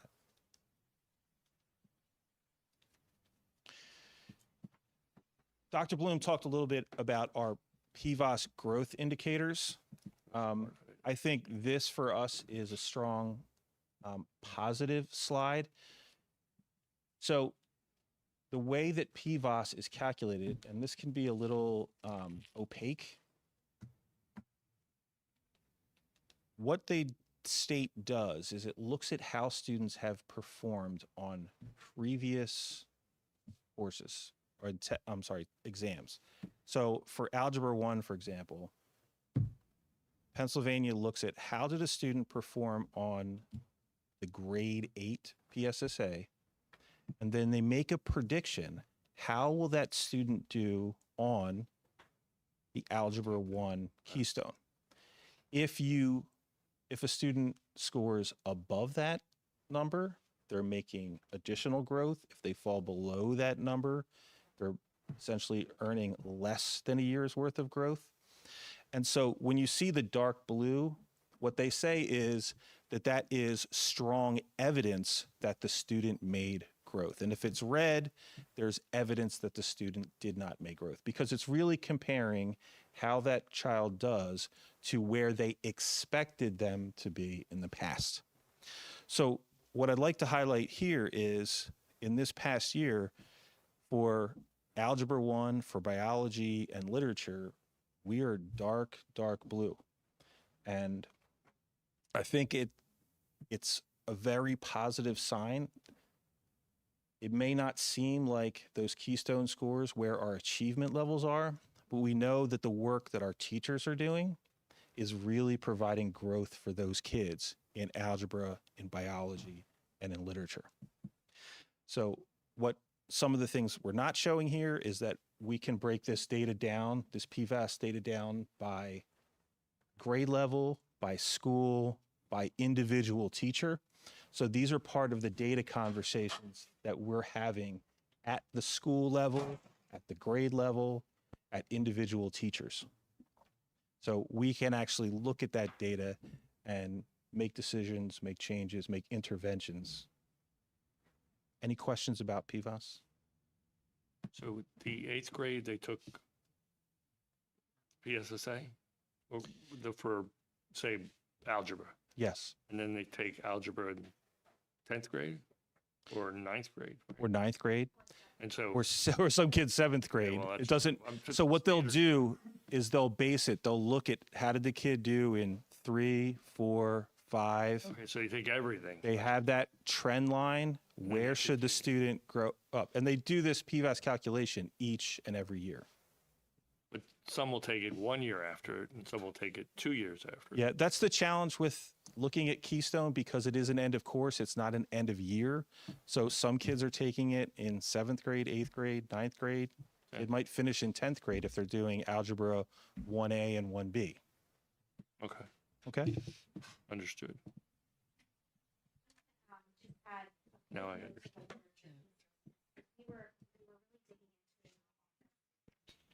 Not in front of the mic, because we were really digging into it in our office, trying to figure out like what made it that score drop so much. So one of the things that we want to do is a bit of a root cause analysis to understand that the literature Keystone happens in 10th grade.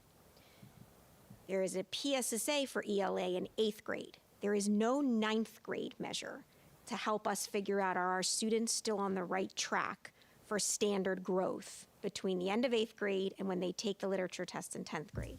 So what we're going to work on is putting together Linkit benchmark assessments in 9th grade. They're not state tests, but they are standards aligned benchmarks, which will allow us to track the progress of our 9th grade students to better understand how we think they'll predictably do in the 10th grade Keystone. Because right now we don't have a 9th grade measure. So it's really hard to look at an 8th grade kid and then be like, we think this is going to happen in 2 years. So if we can build something in Penn Ridge Creates standards aligned in 9th grade, we'll have a better predictive measure. So that is something that we're working on to do as well. I also made, take a couple of my notes here. We also did make a note to look at the alignment between 9th and 10th grade to keep an intentional focus on analytical reading, as well as academic vocabulary and written response structures, because those are the things that are weighted the highest on the Keystone assessments. So we want to make sure that our 9th grade teachers and our 10th grade teachers are aware of that and are really focused on that intentional instruction. PVAS data is also, it can be grade level specific, but each teacher also can have a PVAS score. If they've been in their subject or content area for 3 years or more, then they'll have a PVAS score. So we want to look at those PVAS scores of our teachers and, use it as conversation starters. If there's a teacher out there who has dark blue achievement scores for their students, we want to understand how we can not just replicate what's happening in the classroom, but what they're doing to make sure that they're hitting the aligned standards-based content for that classroom, that maybe we can help a newer teacher or a teacher who may be new to the content to make sure that they get all of that eligible content covered before the assessment happens. So those are a few other pieces that we're looking at. I think I skipped one. Okay. So I'm going to go through the 3 slides on the ELA PSSA data, and I'm just going to talk through them, then I'm going to talk through some of my notes as to what we think we've seen. Again, these are going to be sad slides, couple sad slides here for you, okay? Because we didn't show as much growth here as we'd like to. Our numbers did dip in the ELA PSSA overall in grades 3 through 8, which you can see. They also dipped in our disaggregated data for our free and reduced lunch students, EL students, 504 students, special ed students in 3 to 5, and then we see another dip for grades 6 to 8. That's the data. And I spent some time looking into what could possibly have caused this so that we can decide what we need to do, to your point, Mr. Wers, to make corrections so that we can continue to see our scores improve. So Dr. Palmer mentioned a little bit about this, but we actually had the opportunity, my department, to meet with the Pennsylvania Department of Education and Linkit about 2 weeks ago. I was actually back up in Harrisburg about a week ago now, also discussing PVOS data and growth data as well as achievement data. And I wanted to give a little context around some of these drops. So right now, 98% of the districts using Linkit did not make progress in ELA from 23-24 to 24-25. 100% of them did not show measurable growth since 2018. So that is across Pennsylvania, that is what we've seen. By grade level, we are looking at an overall decline of 5% last year and 8% since 2020-21 across the state, especially those with using Linkit. Grade 3 specifically dropped 8%, grade 5 dropped 5%, the rest of the grades were about 3 to 4%. And we're somewhat in line with that as we go across, right? You saw the sad bar graphs, right? They're going the wrong way. And we want to be able to do our part on this. So what does that mean that we can do? First of all, like I said, we want to take a look at some of this root cause analysis. And I know you've heard me talk a little bit about moving our district toward a multi-tiered system of support, or MTSS system. But what that really means is we need to look at the health of our Tier 1 core curriculum, which is what is available to all students. We need to make sure that the core curriculum is tightly aligned to the eligible content standards, and that teachers understand the difference between what a program says and what the eligible content is for the PSSA. So programs can come, you can have any type of program, and most, if not all of our programs, especially with the advent of science this evening, are going to be aligned to the standards. But we want to dig into the eligible content and see what is weighted the most heavily, where our students are not performing as well as they could be in other areas, and then make intentional instructional shifts there so that we can start to hit a little bit more of our target goals for the eligible content. We actually started that work back in August and continued it as we moved into the fall. So just a couple examples so you have a little bit of an idea as to what we're doing to correct the problem. I want to key in on what we did on October 20th with our kindergarten teachers. We actually had the entire kindergarten team here having a full day K committee meeting so we could discuss a little bit more about what that would look like. And we really got into a conversation about a program versus rigorous academic vocabulary.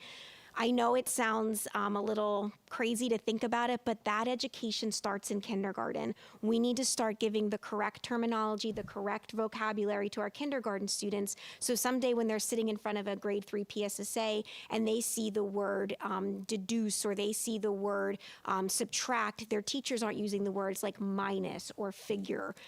We want to give them the correct vocabulary. And we had some students or teachers in the room that day who vulnerably said they'd never seen a state assessment, a PSSA assessment. They'd been in kindergarten their entire career.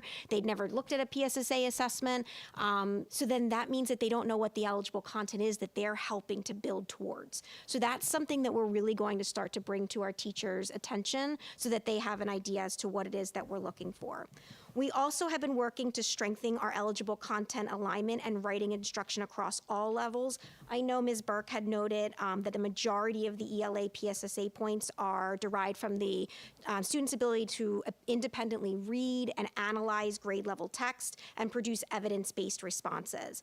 And we want to make sure we have intentional time and practice in these areas, not just the little pieces, key details, finding an inference. We really want to make sure that we know how to read, analyze, and write about complex texts. And that work has started actually back in August with grades 3 to 5. They've been working to analyze our PSSA data.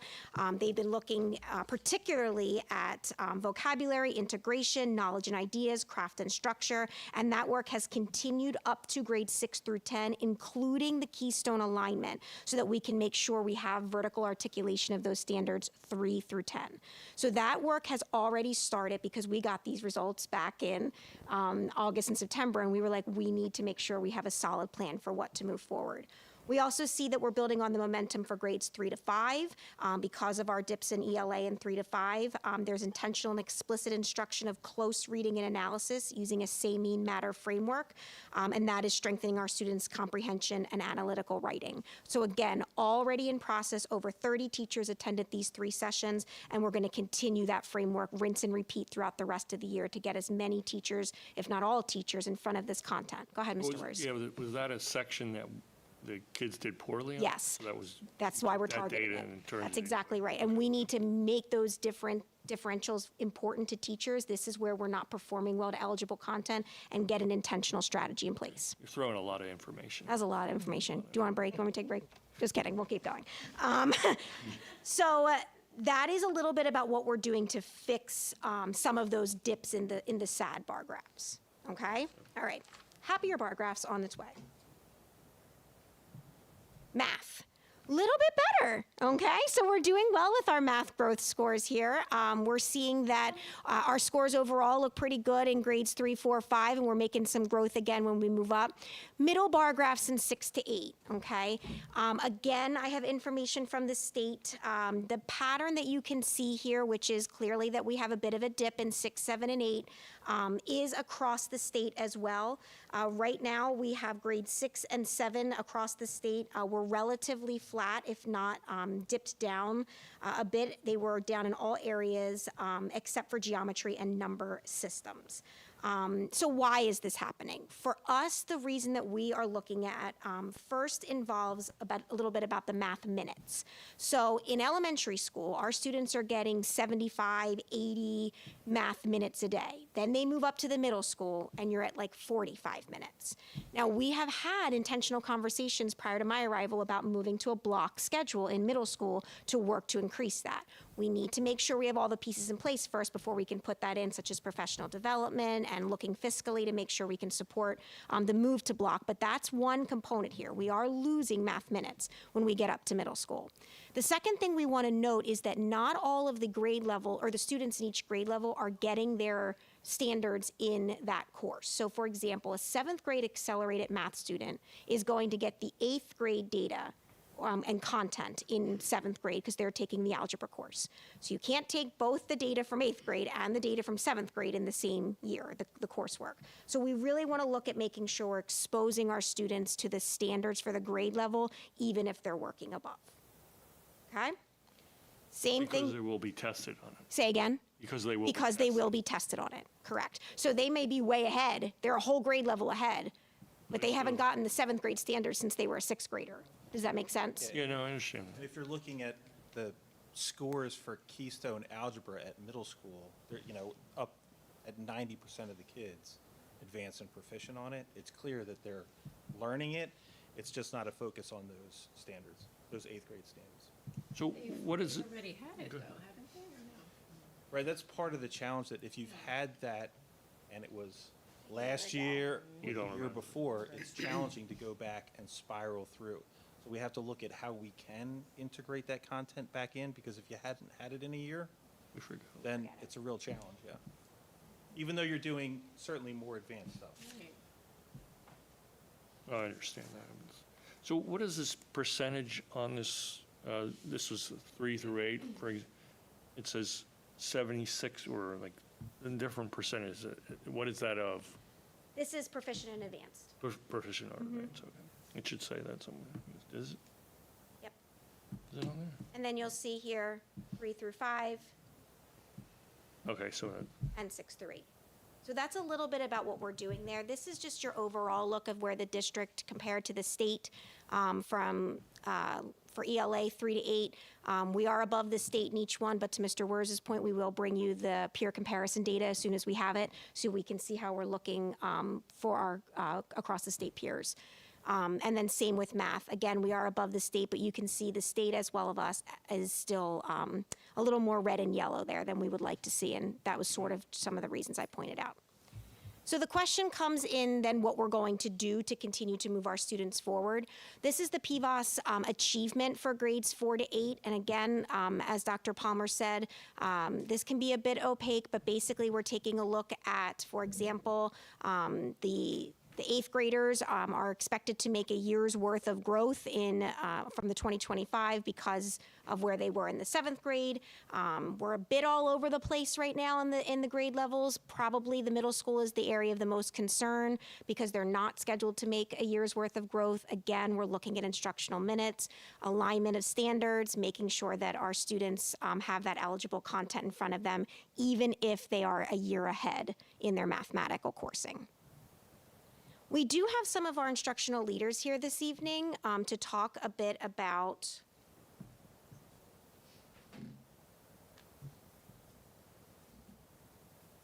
Nope, I don't want to do that. To talk a bit about their data plans and what we're going to do to continue to, I don't know if this died. There it goes, it's doing it now. Before we get to them, I do want to just point out one thing. The grade 5 and 8 PSSA science last year was a field test. We don't have any individual scores for that. They will get a STEELS aligned assessment this year. One thing to note, because we just asked you for a lot of money for a brand new science program, it's very important to note that if we put that into place for next year, and they're going to take this STEELS aligned assessment this year, and our scores drop, it's not necessarily because the program we selected is the wrong program. These students haven't had 5 years worth of STEELS standards. They were instructed in the old standards, and now we're going to give them the new standards test with 1 year of STEELS standards alignment. Does that make sense? So I just think it's important for the community to know that as well, for this current board or whatever board we end up with as we continue to move forward, that it's not necessarily the result of a new program decision. It's simply because all the students haven't been exposed to those standards yet for a consecutive amount of years. We do have our data plans here tonight. So just for the community, so you can see, our principals spent time looking at all of this data for their schools. And we're tasked with working with the supervisors and my team here to be able to create goals that would help move their scores and their schools along to proficiency in advance in both RELA, math, and science.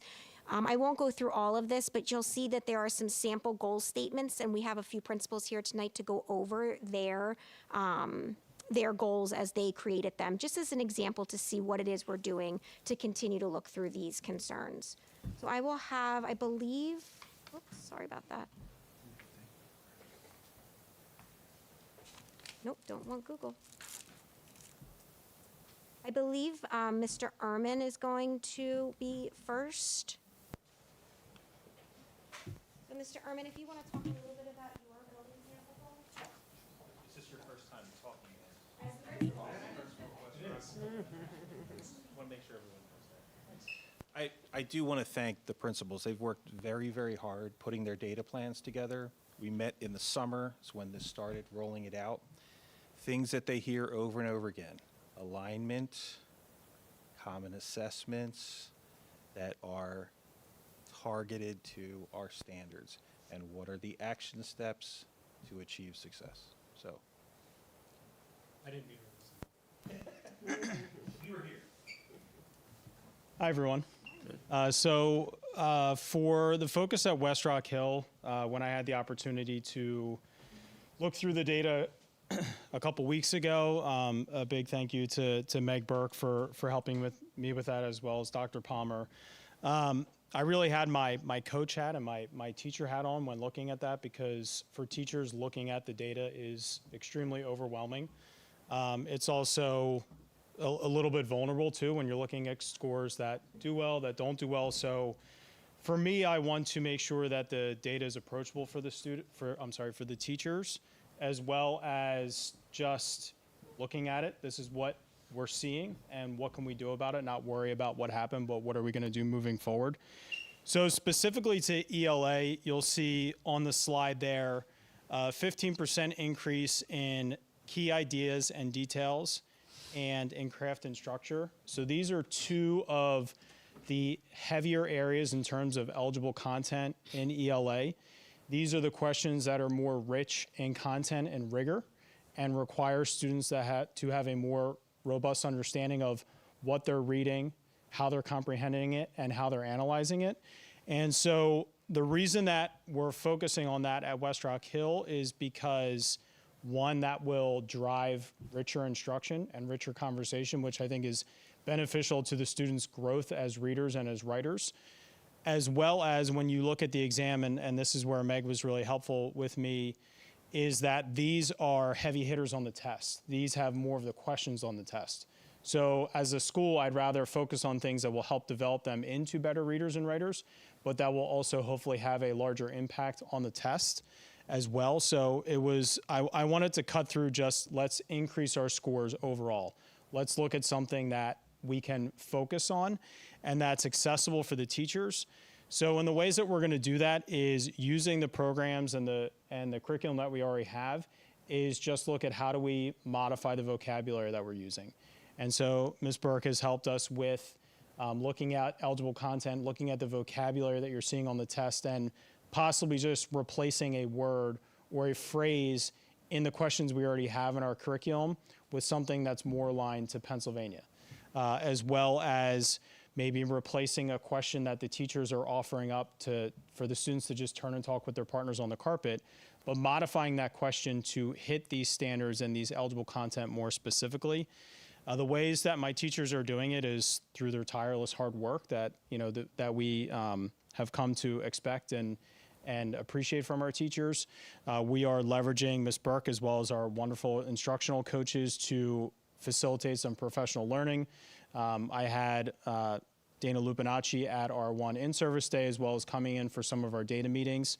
And I was able to modify our lunch and recess in terms of logistics and coverages so that the teachers have more time during lunch and recess. So every couple weeks we can invite them in for a data team at the building level with our IST and our reading specialists to look at this and to just see what do the teachers need, what support do they need, so then I can again leverage the instructional coaches to support the teachers with that. So we selected that because it's important and it's good for their development as readers and writers, but it's also easy in the sense that it can just be we can just modify the way we are approaching things that we're already doing in our lessons and just modifying that language and those questioning strategies that we're using. As far as the TDA, again, that's the text-dependent analysis question. So that's the writing piece that students are doing in grades 4 and 5. The difference is they are analyzing a prompt and they are responding to it and they have to take evidence from that reading prompt. And so Ms. Burke is helping us with her Say Me Manner strategy that we're using. A few of my teachers have attended her PLT. And that's going to be a focus that we want to look at as well, because again, that's something that we can embed into the writing instruction that we're already doing. And it has a large portion of that test as well. So not that we are teaching to the test, but if we know that particular standards and pieces of eligible content carry more weight in the test, I'd rather focus on those because it will develop them as readers and writers, but also hopefully have a positive impact on that test score as well.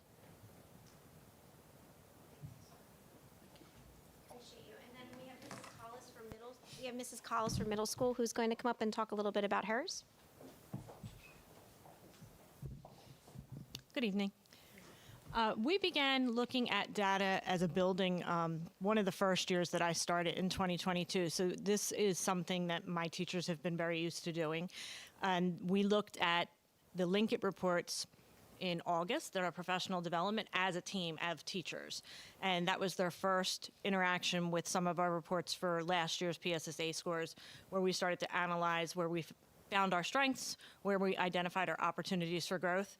And then we did it again at one of our last PDs where we broke into groups and we set our goals as a team, as the teachers in the building, and then we identified our strategies.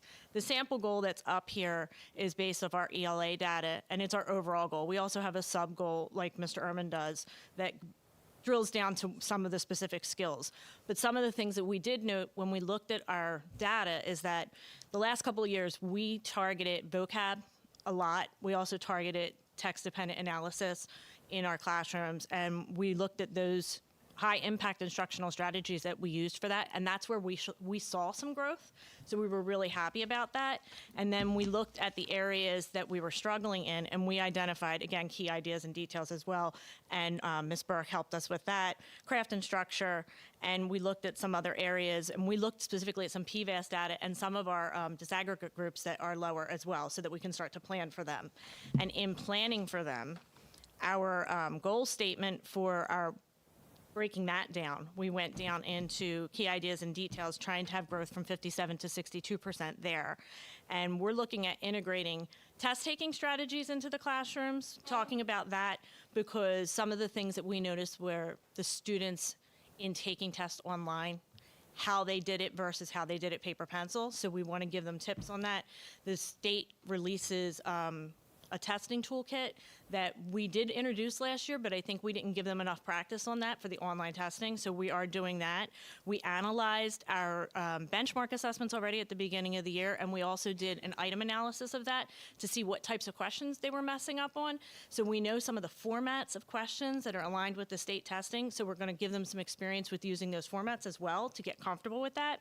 We are continuing our work with vocabulary and the levels of vocabulary, tier 1, tier 2, tier 3 words. Tier 2 and tier 3 words being tier 2 academic words that can be used across the content areas, tier 3 being very specific to a content area and how to teach that. We're also integrating the same mean matter that Ms. Burke has been sharing across all of our contents, not just in RELA. We're finding ways to adapt it in math, in science, in art, so that they're used to that language. We're also looking at power writing and incorporating some collaborative structures in our classrooms to help address these needs. And that all starts tomorrow morning, actually. So that's our PD tomorrow. We are doing multiple things tomorrow morning. I sent 2 teachers to Kagan this week, and they're doing turnaround training with the entire building tomorrow. And we're doing our writing, same mean matter, a whole bunch of things, and that's our PD for tomorrow. So we've kind of looked at where we needed it, and we're trying to make it so that my motto's always been work smarter, not harder. So we're trying to look at things that will be beneficial across all contents, not just in RELA, and working on analysis and reading and writing and having discourse in classrooms that's worth the time and it's rigorous. Thank you. She's not kidding either. Really are starting tomorrow because we all have PD tomorrow as well. And then finally, Mr. Keddy's just going to share his example, and then we'll take any questions. Thank you so much. And I took a different tact because what we've heard a lot tonight is about RELA and literacy. But I specifically chose to bring up our building math goal because I think it highlights throughout all of the conversations how the Keystone exams are really literacy at heart literacy tests, whether it's biology, whether it's mathematics, whether it's algebra, or whether it's ELA. And I think that's an important starting place. So from a building-based standpoint, this is actually a pretty robust goal. But it's tied into our curriculum additions that we went over earlier today. Because the whole premise is to take all of our students across whether, and this specifically speaks about math and says, how are we increasing and targeting our instruction to have all of our students move by 10 percentage points up from below basic to basic, from basic to proficient, from proficient to advanced. Because we can't forget about that. How are we moving our entire students? So specifically in math, what we did, we started this year at our first opening in service and actually went over all of our Keystone scores and all of the PS and all of the AP scores that you did. They are the metrics that we are measured by. And our greatest asset is our teachers. So starting the year by saying, this is where we are at. How can we improve in these areas collectively? Because at the high school, you can get siloed, right? It's an algebra test. It's a literacy 10 test. It's a bio test. But how do we collectively own this as a staff of over 150 teachers? So specifically for algebra, once we set that stage as far as what the overall building message is, we've aligned our teachers using the actual PVAS data, meaning we're putting the teachers in a position where we're reviewing that information. Our algebra teachers reviewed all of the PSSA data of their incoming students. We've implemented IXL to help improve the Keystone readiness for our special education population as well as all of our students. We've reframed how we're retesting students that didn't meet proficiency and actually developed an algebra enrichment program so all of those students have an opportunity to work with our algebra teachers, develop a plan using Delta Math and IXL to specifically target their deficiencies, as well as align all of our teachers' SPMs to Keystone proficiency improvements. So again, it's exactly like what Dr. Collis was saying. How are we taking a look at this from a holistic standpoint, looking at the data, not just from a math, but from bio, from science, and how all of those curricular areas move in.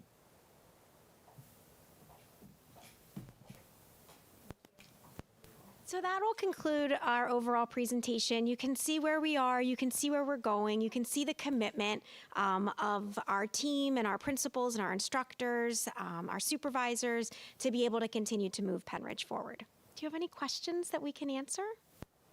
Yes? First of all, thank you for all the hard work.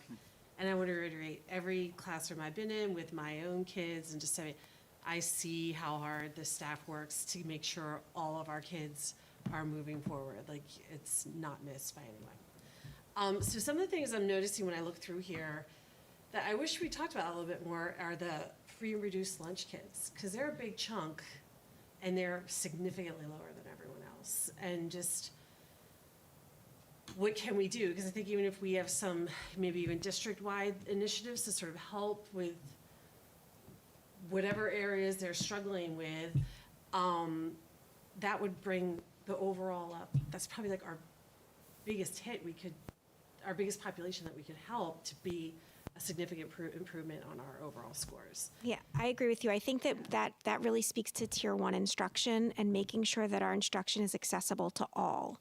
So when we disaggregate that data and we take a look, we need to find out what is causing those students to not make as much growth as other students. Is it accessibility?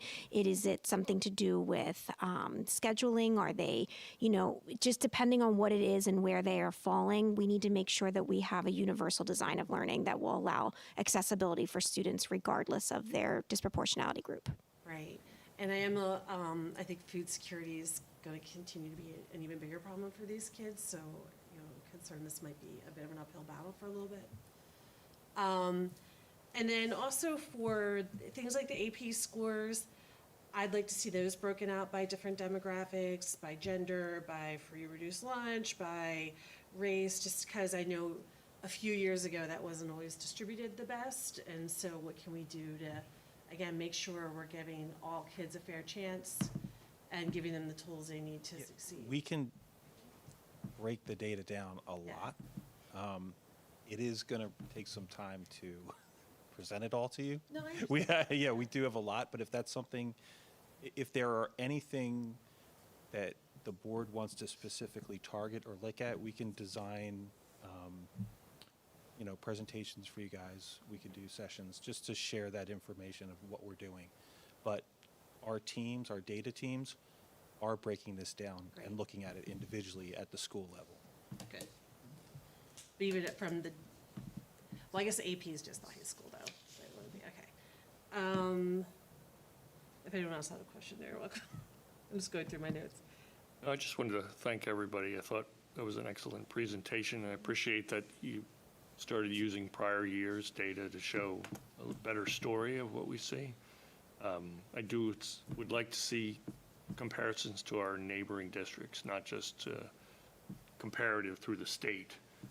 Last year, we did this presentation a little bit later in the year, so I think we did it in December, January time frame. That once the state releases everybody's data. Oh, I understand that. You said you were going to do comparative. We can come back. But I also want to see how we stack up to our rivals too, locally. I think it's important, but overall, it was a little too much information. I just got to take, I would say not enough, too much. A lot to process. But with So that- many acronyms and so many different. I know, it is so overwhelming. It's like alphabet soup, right? There's just so many different things that we have to be able to share. But to your point, like Mrs. Rash, we can break that down, and we could just get even that sent to just the board, and then we can send the comparative data once we get it as well. So don't worry, we can get that all for you. But just trying to break it all down, I mean, with the length of the presentation tonight, if I broke that all into each one. No. But I will get it sent to you. Yeah, we you can- guys hit on the heavy hitters. But I will get it. appreciate it, yeah. It's nice to see you're taking action steps on specific items of where we fail, where we need to do better, as opposed to just looking at the data and presenting results. So, Yes, sir. thank you.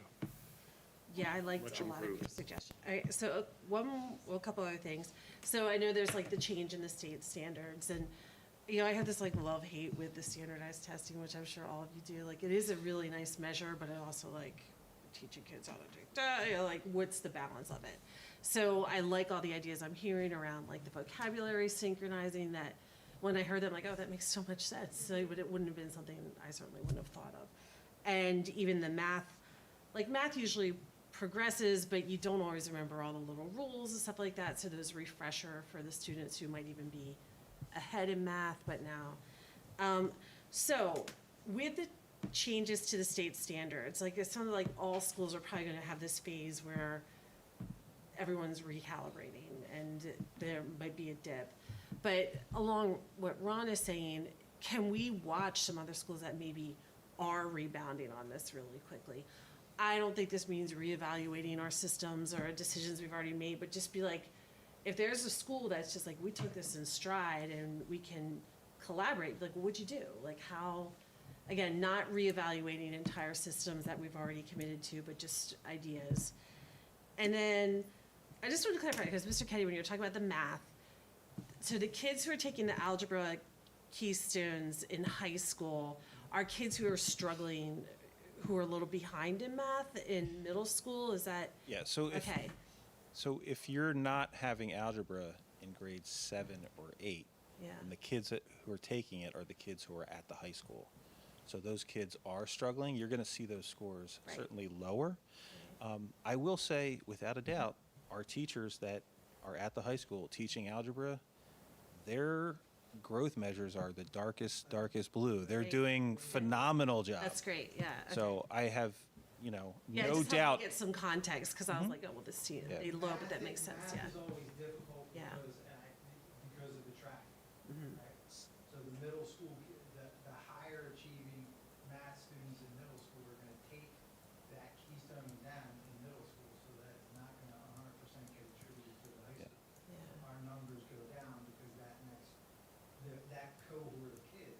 Yeah, that makes And, sense. and Okay. it is hard. I mean, Yeah. I would encourage anyone to try the Keystone Algebra exam. I think I'm all A right. little tricky. It's like, right, if you don't use that, yeah. And then one other thing, because I know years ago too, we had, like that data analyst position, and they would be able to pinpoint specific children that maybe be like, all right, we're gonna pull them out and focus on things more, or find another alternative test, like, because I think there's options for if a student doesn't qualify. Are we still doing that? So we have actually Mrs. Clemmer here tonight, Stacy Clemmer.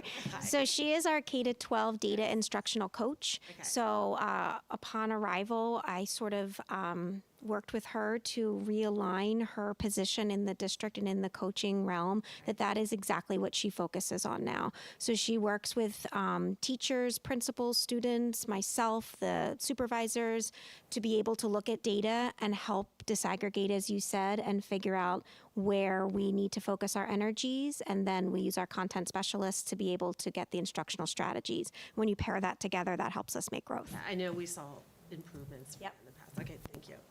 Aren't you glad you waited to the end, Stacy? Any other questions this evening? Yeah, thank you. Okay, thank you all very much. So thank you very much for that. Our next curriculum committee meeting, hopefully with some brain breaks scheduled in for Ron, is going to be Monday, January 5th of 2025. More than just a break. Can we, Thanks. 5 minutes, please.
Switch.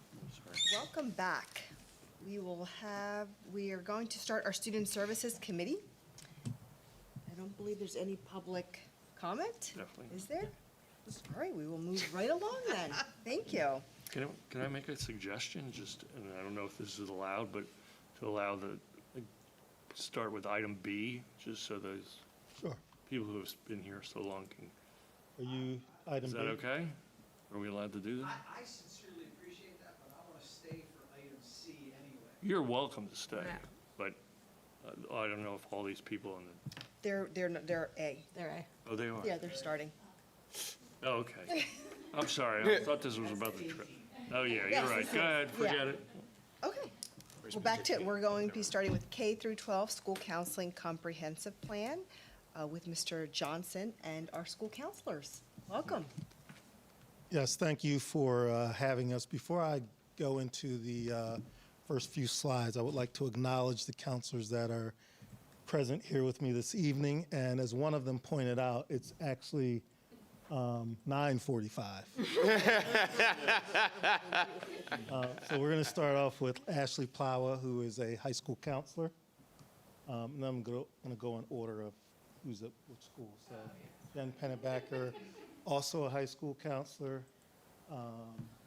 Elementary counselors, Danae Whaley, Addison Menhart, and then the middle school counselors, both at North. Sydney Hall, who was at the high school as a long-term sub for a year or two, and then Nikki Marchese, who's a counselor and coordinator as well, also at North. So thank you for being here tonight. So we're going to start with the genesis of this K-12 school counseling plan, which is something that PDE requires on a rotating basis of every 5 years. I would be remiss if I didn't thank Dr. Rachel Holler, who is the Assistant Executive Director at the Bucks IU. She facilitated the K-12 School Counseling Planning Committee meetings during the course of 2025. Starting in April, we had 2 meetings last year, one in April, one in May, and our final meeting was in September. Some board members did attend a couple of the meetings. Our stakeholders were community members, members of Bucks County Community College, parents, students, teachers, counselors, business and community members. So the stakeholder group was wide, and the purpose of that was really to hear different voices on how we can improve K-12 school counseling services within the district. Not only did we have that original planning team, we also had a subcommittee so that all the counselor voices were heard throughout the process. So that was an important component to have, so that essentially what they did was broke down the information from those 3 planning committee meetings as a follow-up so we could synthesize all the information and have one robust, I think, nearly 200-page document of a K-12 school counseling plan, which some districts refer to as Chapter 339 plans, which are interchangeable. The focus of what you'll hear tonight by these individuals are on these common areas, CEWs, which are career education and work standards, standards being the small s.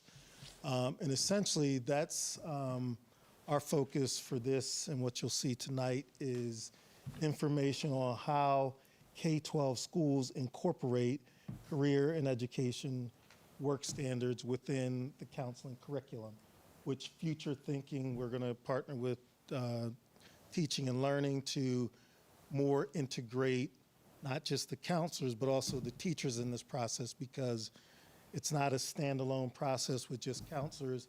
It should really be integrated across different areas within a school district. We're also going to talk about the delivery of system of counseling services within the school. And we'll go into that as each level talks about their work. We're going to talk about post-secondary transitions and then resource allocation, not just monetary resources, but also resources in terms of how we best serve students. Next, we're going to talk about the mission statement, which was revised from our last plan in I believe it was 2021, and I'd like to focus for this particular slide on our beliefs. Advocacy for every student, partnering and partnerships with parents, staff members, more of a holistic approach, and then ensuring every graduate graduates with a certain profile, which is important to us and our superintendent. Next, I'm going to turn it over to Ms. Plow. Okay, as school counselors, we are following the framework of the American School Counseling Association. Part of the framework is they focus on 3 specific components of that, and it's the academic development, the career development, and the social emotional development of our students. And as school counselors, we're focusing on creating a program for all of our students, focusing on direct and indirect contact and services with our students. And as we talk a little bit more, when you hear from all of our counselors up here and we dive into, we're going to start to talk about our goals, and they're specifically in these areas of academic development, career development, and social emotional development.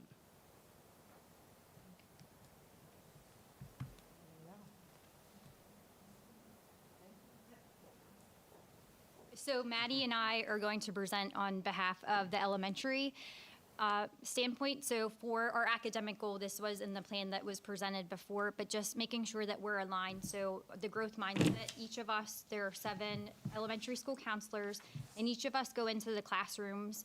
It may be based on different schedules, but we look at providing at least 4 developmental domains based on the academic mindset for our students.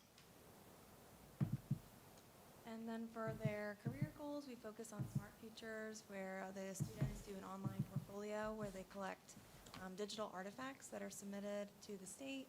And all these are broken down by grade level, focusing on interests and abilities, applying successful attributes and work habits. By 5th grade, they're looking at already entrepreneurship and ideas for choosing a career. And the nice thing to kind of piggyback on that, with the K-12 continuum, looking at starting them as kindergartners, like getting into the kindergarten classroom last week, it's always fun to kind of get them exposed to what do you want to be when you grow up one day? Like we asked that question, and it's exciting. When they get to 3rd grade is when we really implement the Smart Futures for them. And we do many lessons to incorporate, like, what are your interests? What are your likes, your dislikes? And it truly gets the students to start thinking about, yeah, what do I like? What do I want to get involved with as I get older? And so Smart Futures allows them to then work independently at their own pace to watch a video based on this skill set. And then I'm looking at like my interests or in 4th grade interest abilities.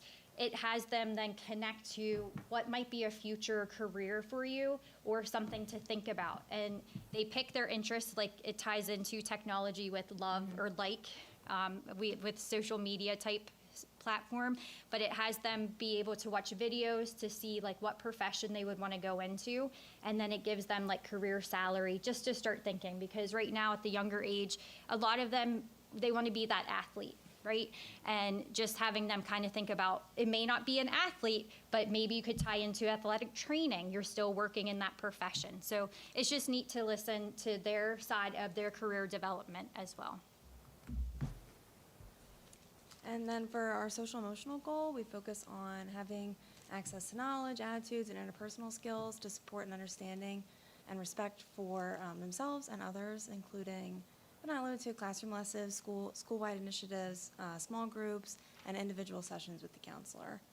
Very important today because we all know that the needs of students with their interpersonal skills and social skills through just different technologies that they're access to today, pandemic affecting the kids and family life at home, all these different variables that affect the kids that are coming into our school buildings today intrinsically. So all these focuses that we provide as social emotional goals for our students helps them to then get to all those academic goals that we're all looking for and those career goals that we want as the bigger picture. So it all starts intrinsically, so that way they can produce extrinsically.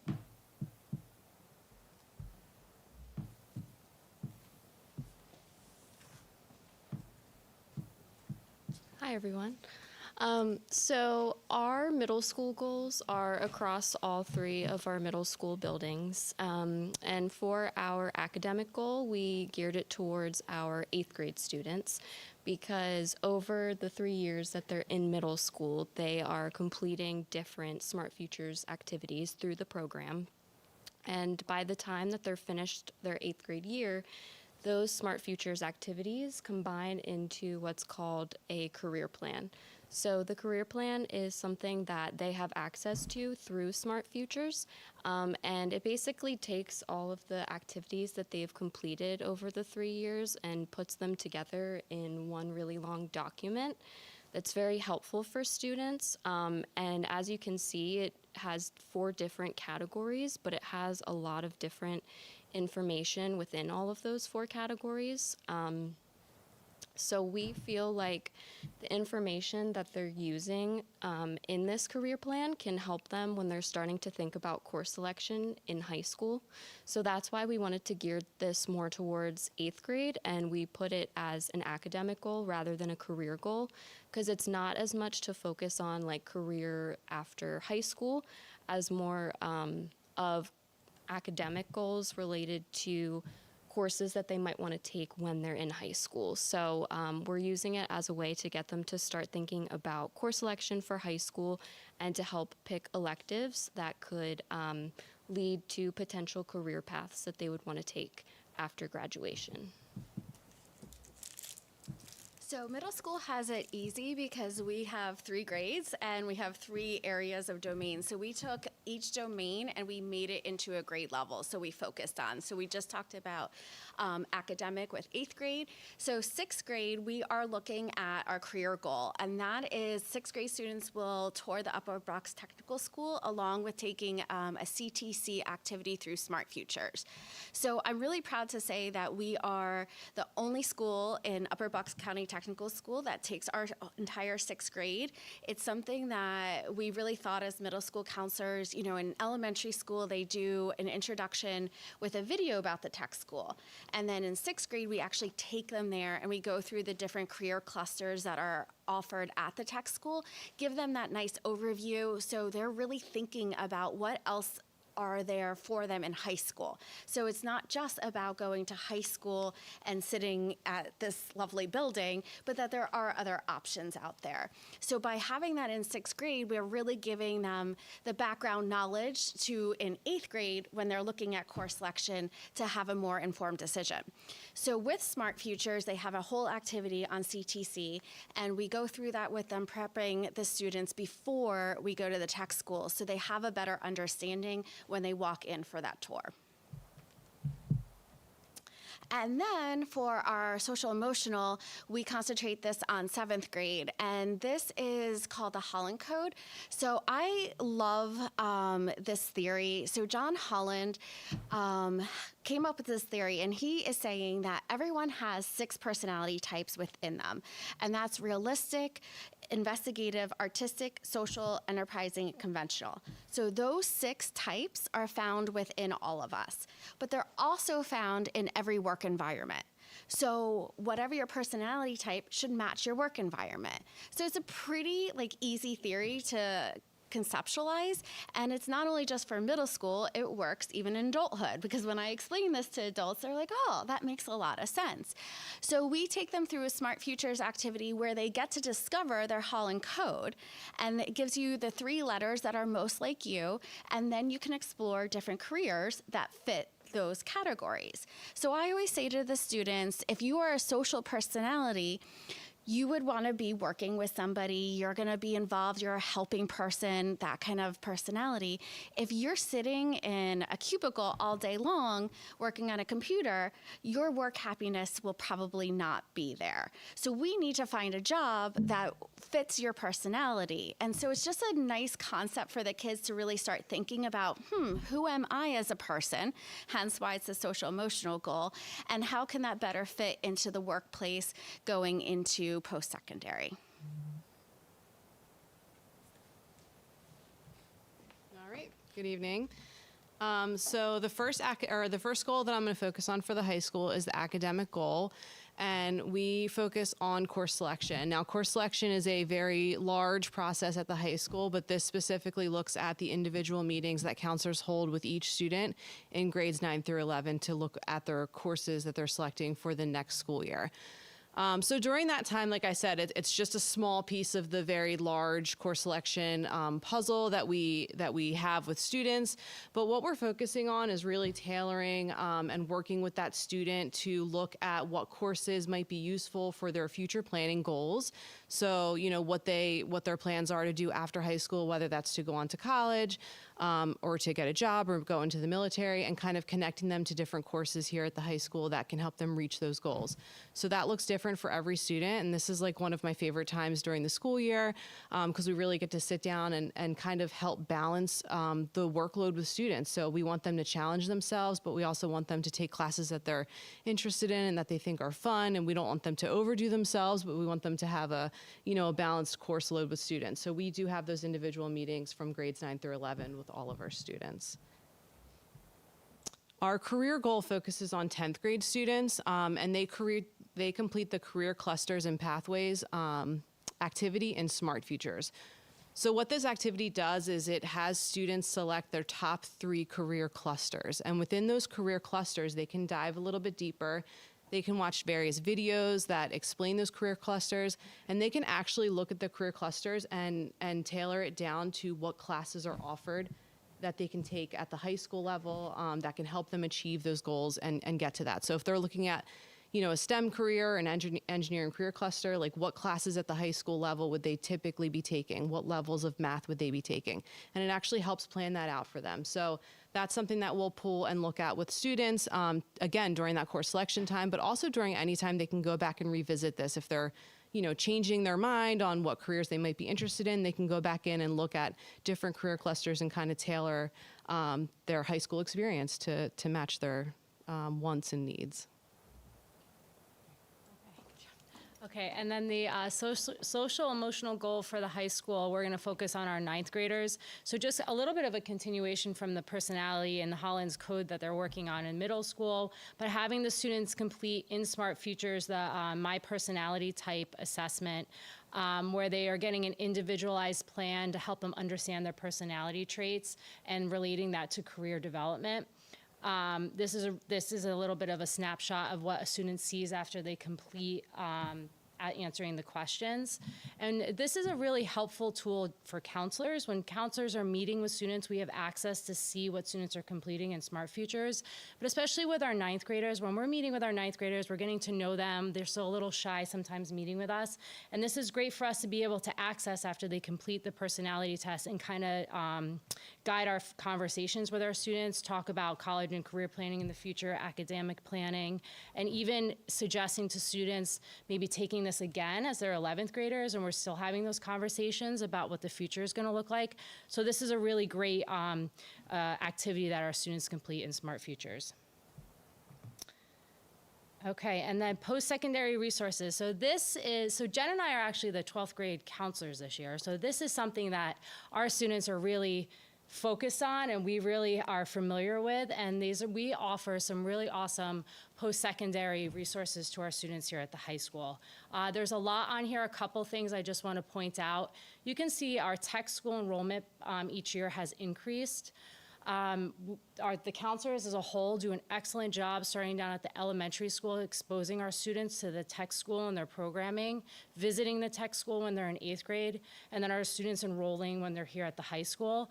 And then as students continue in that program, they have an opportunity for co-op as they get older. So many of our students senior year are actually working full-time pretty much. They go to work and they'll go to tech for one day, but they're really getting a jump start on what their career could be possibly after they finish high school. So this has been a really awesome, the growth to see with the tech school.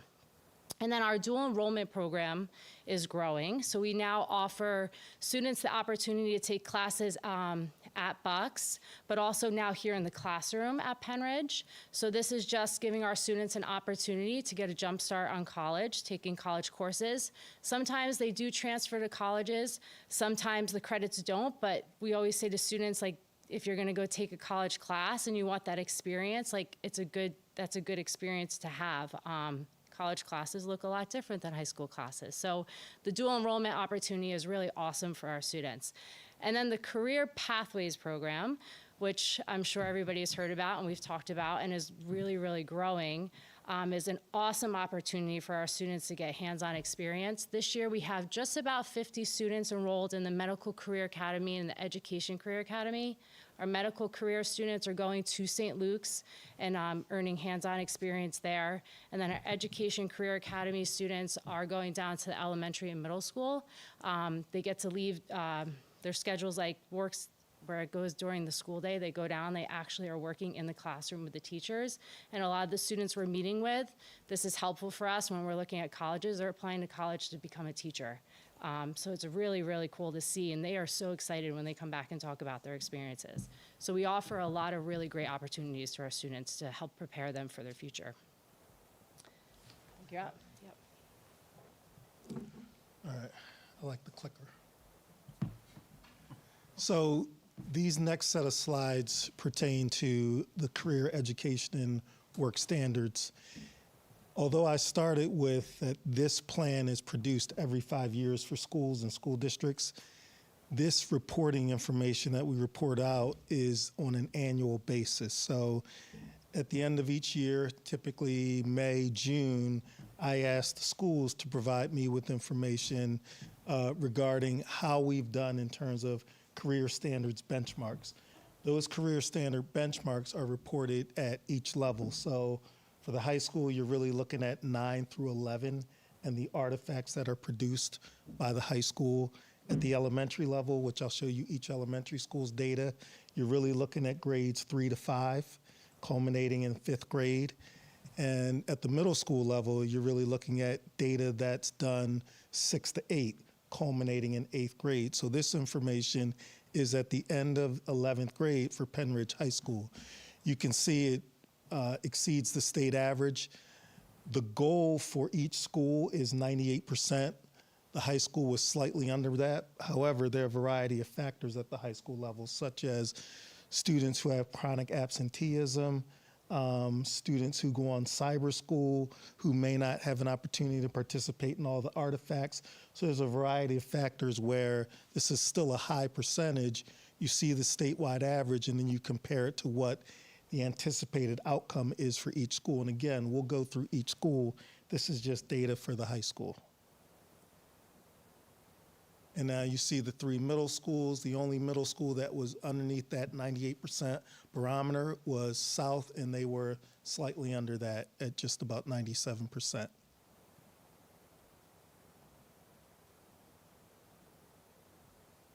And then we'll go to the elementary schools. Obviously, we're not going to put all 7 on one slide. But as you can see, every elementary school hit that mark of 98% or above.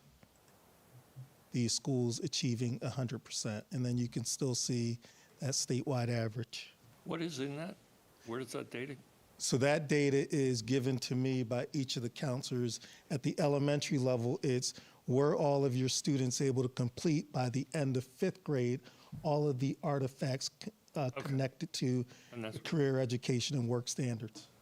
Why wouldn't they be able to, like in elementary? Like, why wouldn't it be 100% for all elementary schools? Absenteeism typically. That would be even for elementary, okay. Even for elementary. You would hope not, because again, it starts in 3rd grade, then it culminates in 5th, and you'll see the data for our district at least, where it's at almost 100% at every school. But again, you'll be able to see each school.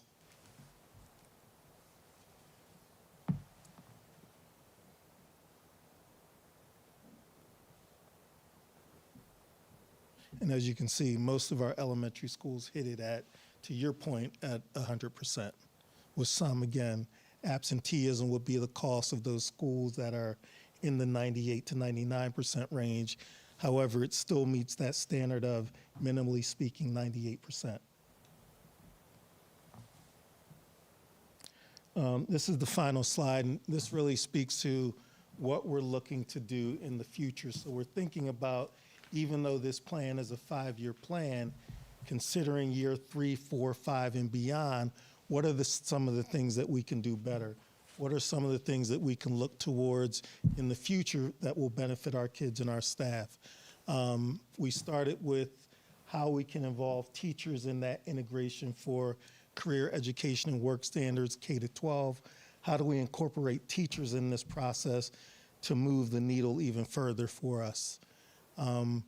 Nikki Marchese and Sydney Hall give the middle school counselors credit.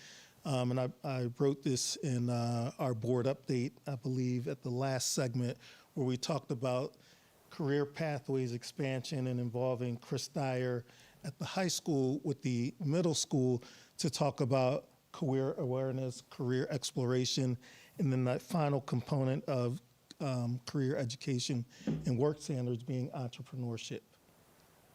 We want to continue to build community partnerships with outside mental health resources, which, as you heard through each presentation, the importance of a mental health focus, and I think as a district, our focus on mental health. You heard about Smart Futures being integrated at all the different levels within the schools, something that the district pays for, but how do we involve Smart Futures in all aspects of education in terms of the counselor's role with students? And that concludes the presentation. Any questions, thoughts? I do have a question. For Sure. Smart Futures, how do we see that as parents? Like, is there something, for example, for elementary or on Canvas or in high school, like, So with the student's PSD key, you could go on under them through the PSD key and see Smart Futures as an icon that says SF, and you can go through there and you can see all of the completed activities on there. You don't have a parent like login or anything like that. You would have to sit with your student to go through with it. see that? But you'd be able to see that, what, like on Power School? So no, PSD key, it's like our hub on that. there, so let's Yep. say on their laptop. Yep. Or the middle school and high school, because they have laptops. And yeah, elementary too, you would be able to go through PSD key, right? You have, yep, and be able to see everything. It'll say like Smart Futures. Yep, it's just a little SF that shows on like their like dashboard. It's a little icon. Click that and it'll show you every activity that they completed. You can go in. The most important part of the CEWs is that the state says the students have to reflect. So Smart Futures is completely aligned with our CEWs for Pennsylvania. So it is a Pennsylvania-based program and only Pennsylvania. So it aligns perfectly with our standards, and you can go in, see exactly what your student has done, along with the reflection piece that they've added to it. It's wonderful. Thank Now, the reflection might be a little less in elementary and get a little bigger. Yeah. Yeah.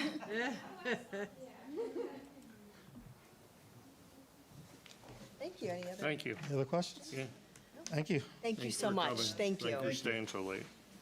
All right, they're going to bed now. Yeah. Really? So moving right along, we'll go with the PHS NASA overnight trip to Arizona, presented by Mr. Ketty.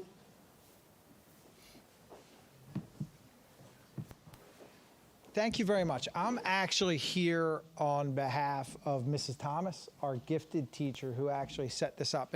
And I'm super proud to be presenting this because this is a very unique situation. So I also want to thank the time because I know Dr. Palmer and I have worked pretty extensively to try to help this group out. So it was also my intent, and I spoke with the participants this morning to plan their presentation to you, but then I looked at the agenda and I was like, why don't you just submit something to me in writing that I can read to the board? So this is on behalf of, and I'm just going to read this verbatim. We, Anaya Bhatt, Chloe Benner, and Sarabhi Gupta participated in a NASA Drop Tower Challenge of 2025 and placed third in the nation. So this is part of the Gifted program where they have a slotted menu of things that they can participate in, and they chose this, and they took third in the nation. We found this opportunity on the Gifted Canvas page and decided to give it a shot.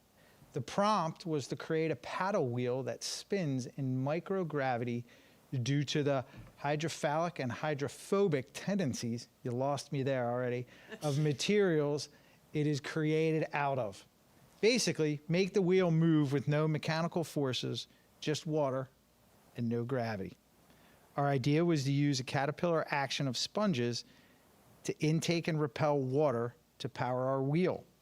Our proposal was selected for a prototype to be made and sent to NASA for testing, and our wheels successfully spun.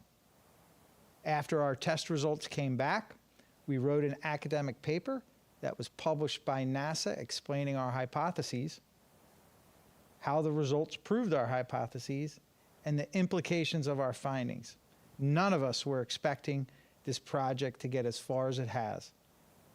But we are so excited and grateful that it has been brought us the opportunity to attend the American Society for Gravitational and Space Research Conference. Our abstract was accepted for us to present in front of an audience of esteemed scientists. This conference is an opportunity of a lifetime, and attending would bring us so many connections with scientists in our future career fields. We are going there to proudly represent Penridge and bring back more opportunities for our community. Making these connections not only benefits us, but the entire student body. For this to be possible, we need your support. Thank you for your consideration. Wow. And that was written directly by the students, actually this morning, and they sent it to me. So It's in a month. it's in December. I have the dates here. Yeah. And the itinerary is set up. It's just, this is a unique opportunity, and to be honest with you, it kind of falls outside of the spectrum of your traditional trips. What we have spoken about is from a school-based side and a district side to pay for the registration and then to work with the students through either sponsorship or fundraising to try to fund the rest of the trips. The specs are if I go down, I think we were able, through working this out, that it comes out roughly with one chaperone, with Mrs. Thomas going with them. It's roughly $967 per person, and we're going to be working with the students to fundraise and sponsor that amount, and that, as a school district, will fund the registration fee. So. So the conference isn't a student conference, right? It's like an academic. No, this is like a legitimate conference for scientists. That's awesome. Now, there is a student component to it. One of the complicating factors was that NASA kind of lost their funding, right? Which kind of put the conference in jeopardy, and there's funding streams that got all, it was just hard to communicate, but we've made a commitment, the girls want to go. So what we wanted to do was bring that forth to you guys to see if you would approve this overnight field trip, and that we'll work with them to get there. You could just say no to that. Right. That's All right. awesome. Well, thank you guys very much, and they'll be very excited. Thank you. We'll bring the girls to share Yeah, their experience. I've already told them, we'll bring them to a full board meeting or another committee meeting so that they could actually, it was just too difficult tonight to try to figure out. I get that. Thank you. So thank you, guys. Thank you.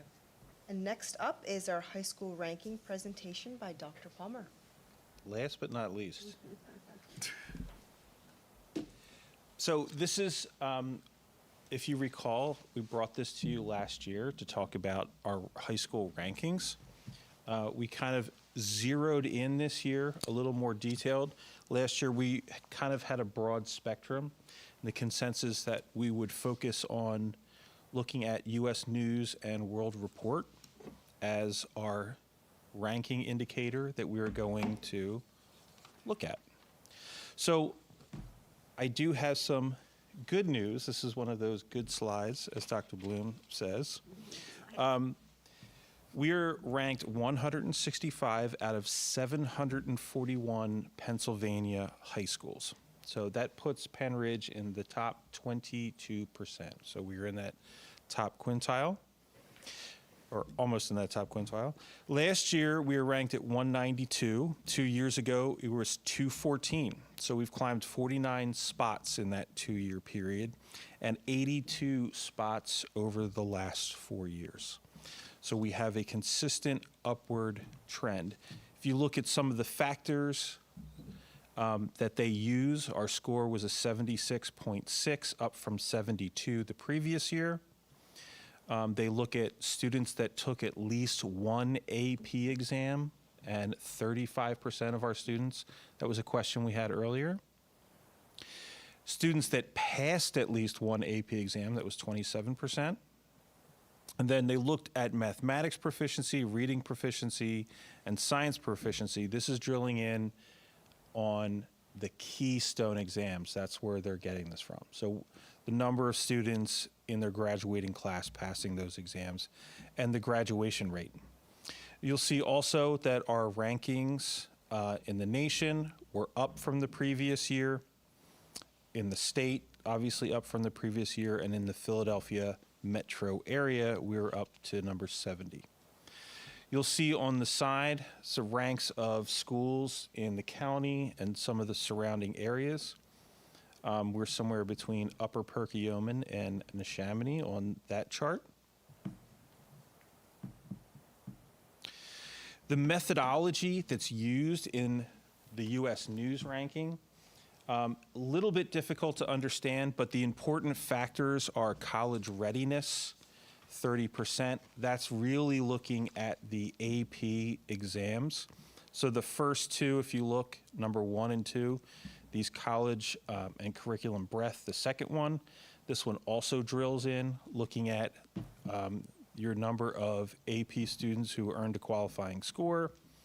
And then you have the Keystone proficiency, which is about 20%. Another 20% looking at how you score relative to like schools or some of those similar schools that you have. They also look at our HUS group, our historically underserved student group, the performance of Black, Hispanic, and low-income students. And they also look at the graduation rate. So that's how all the factors that are involved in these rankings. This is a little bit of a confusing graph. It's a trend graph over the last few years. What I do want to indicate on this, what is important here is Penn Ridge is this dark green, and that line is going up. Up is good, down is bad. If you see, we have a cluster here. These are those same surrounding schools. You'll see in the top 100 in the state, many districts that you might be familiar with, the Central Buck schools, Council Rock. Some schools have fallen in our area. You'll see that Palisades and Quakertown both taken a dip in the last 2 years. I have a quick question. Yeah. For the took at least one AP exam, 35%, is that only 12th graders? So the way that I believe that this is calculated is that they look at your graduating class and what percent of those students that graduated took at least one AP. And then the other one is what percent of them passed one AP. Oh, okay, so it's not, because I know when you're looking at college readiness is 30% in the proportion of 12th graders who took it. Yep, it's zeroed in specifically on the 12th grade. the 12th grade. So it's looking at that student performance. And where they get this data is they drill in on when our data is our state data is released next month. That's the data. This is actually a lagging. So this is using the previous year. Right, but it's for just those, you're just looking at those 12th graders. Just looking at the And 12th if graders. What AP class are taking, test they're taking in 12th grade. No, but if they had taken one any time during that high school. So when we talk about, how do we change these scores? We'll say opening up our AP courses, really taking a look at who is able to access those courses, having and promoting students to do that, I think is an important thing for us to get there. Right, because over here it's saying it's 35% have taken at least one, but we have many students that take the course but never take the exams. Yeah, and I think encouraging students to take the exams is another important aspect of this. Thank you. To look at the numbers, if we want to get detailed, so if you zoom in on this heat map, so this is those same school scores laid out of some of the surrounding districts. You'll see where we fall in there. So Penridge is ranked 165. If you compare some of the other ones in our county, like New Hope Solebury is 4th, East is 14, Wissahickon is 21. Again, this is out of the 741 public high schools in the state. If we look at the individual indicators, so you'll see that what has increased, okay, our overall score increased, but our number of students taking at least one AP went up. It was 33 last year, I believe 32 the year before that, so that's rising. Our percent passing stayed about flat. It was also 27 last year.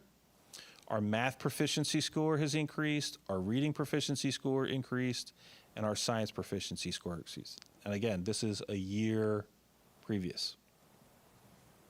And finally, our graduation percent also increased to 93%.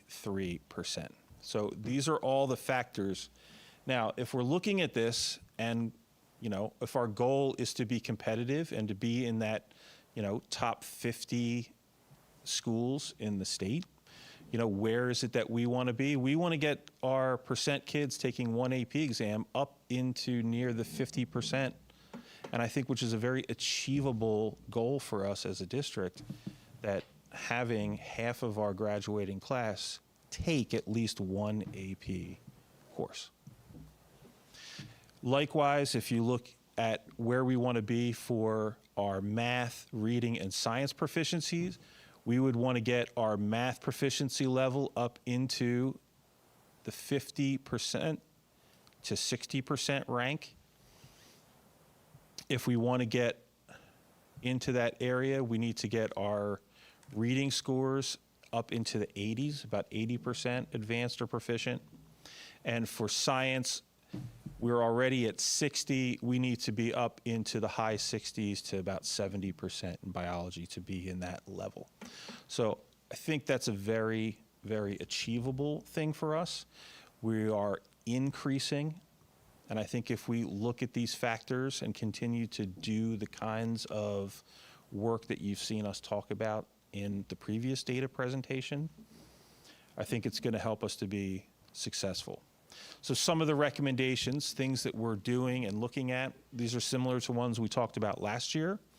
Adding additional AP offerings. You saw 2 being offered this evening that we're planning on rolling out.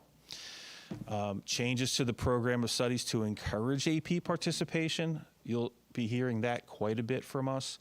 How do we lower the barriers to get students into AP courses? How do we encourage them? How do we find those kids? Some of the things we'll do, we can look at AP Potential that AP puts out to help you identify kids that could be successful in those courses. So we can look at that as we're going through our course scheduling. Obviously, increasing performance on Keystones. Those are really the big factors there between AP and Keystone. Continuing to improve instruction and alignment. As I said, the things that you're going to hear over and over again, having high quality common assessments that are linked directly to our Keystone exams. That's how we're going to do it at the high school level. And again, also increasing performance of our HUS group, digging into our L population, our economically disadvantaged students, and really examining the placements of those kids and how can we encourage those students to be more successful, and having the coursework, again, aligned with those Keystone standards. Questions?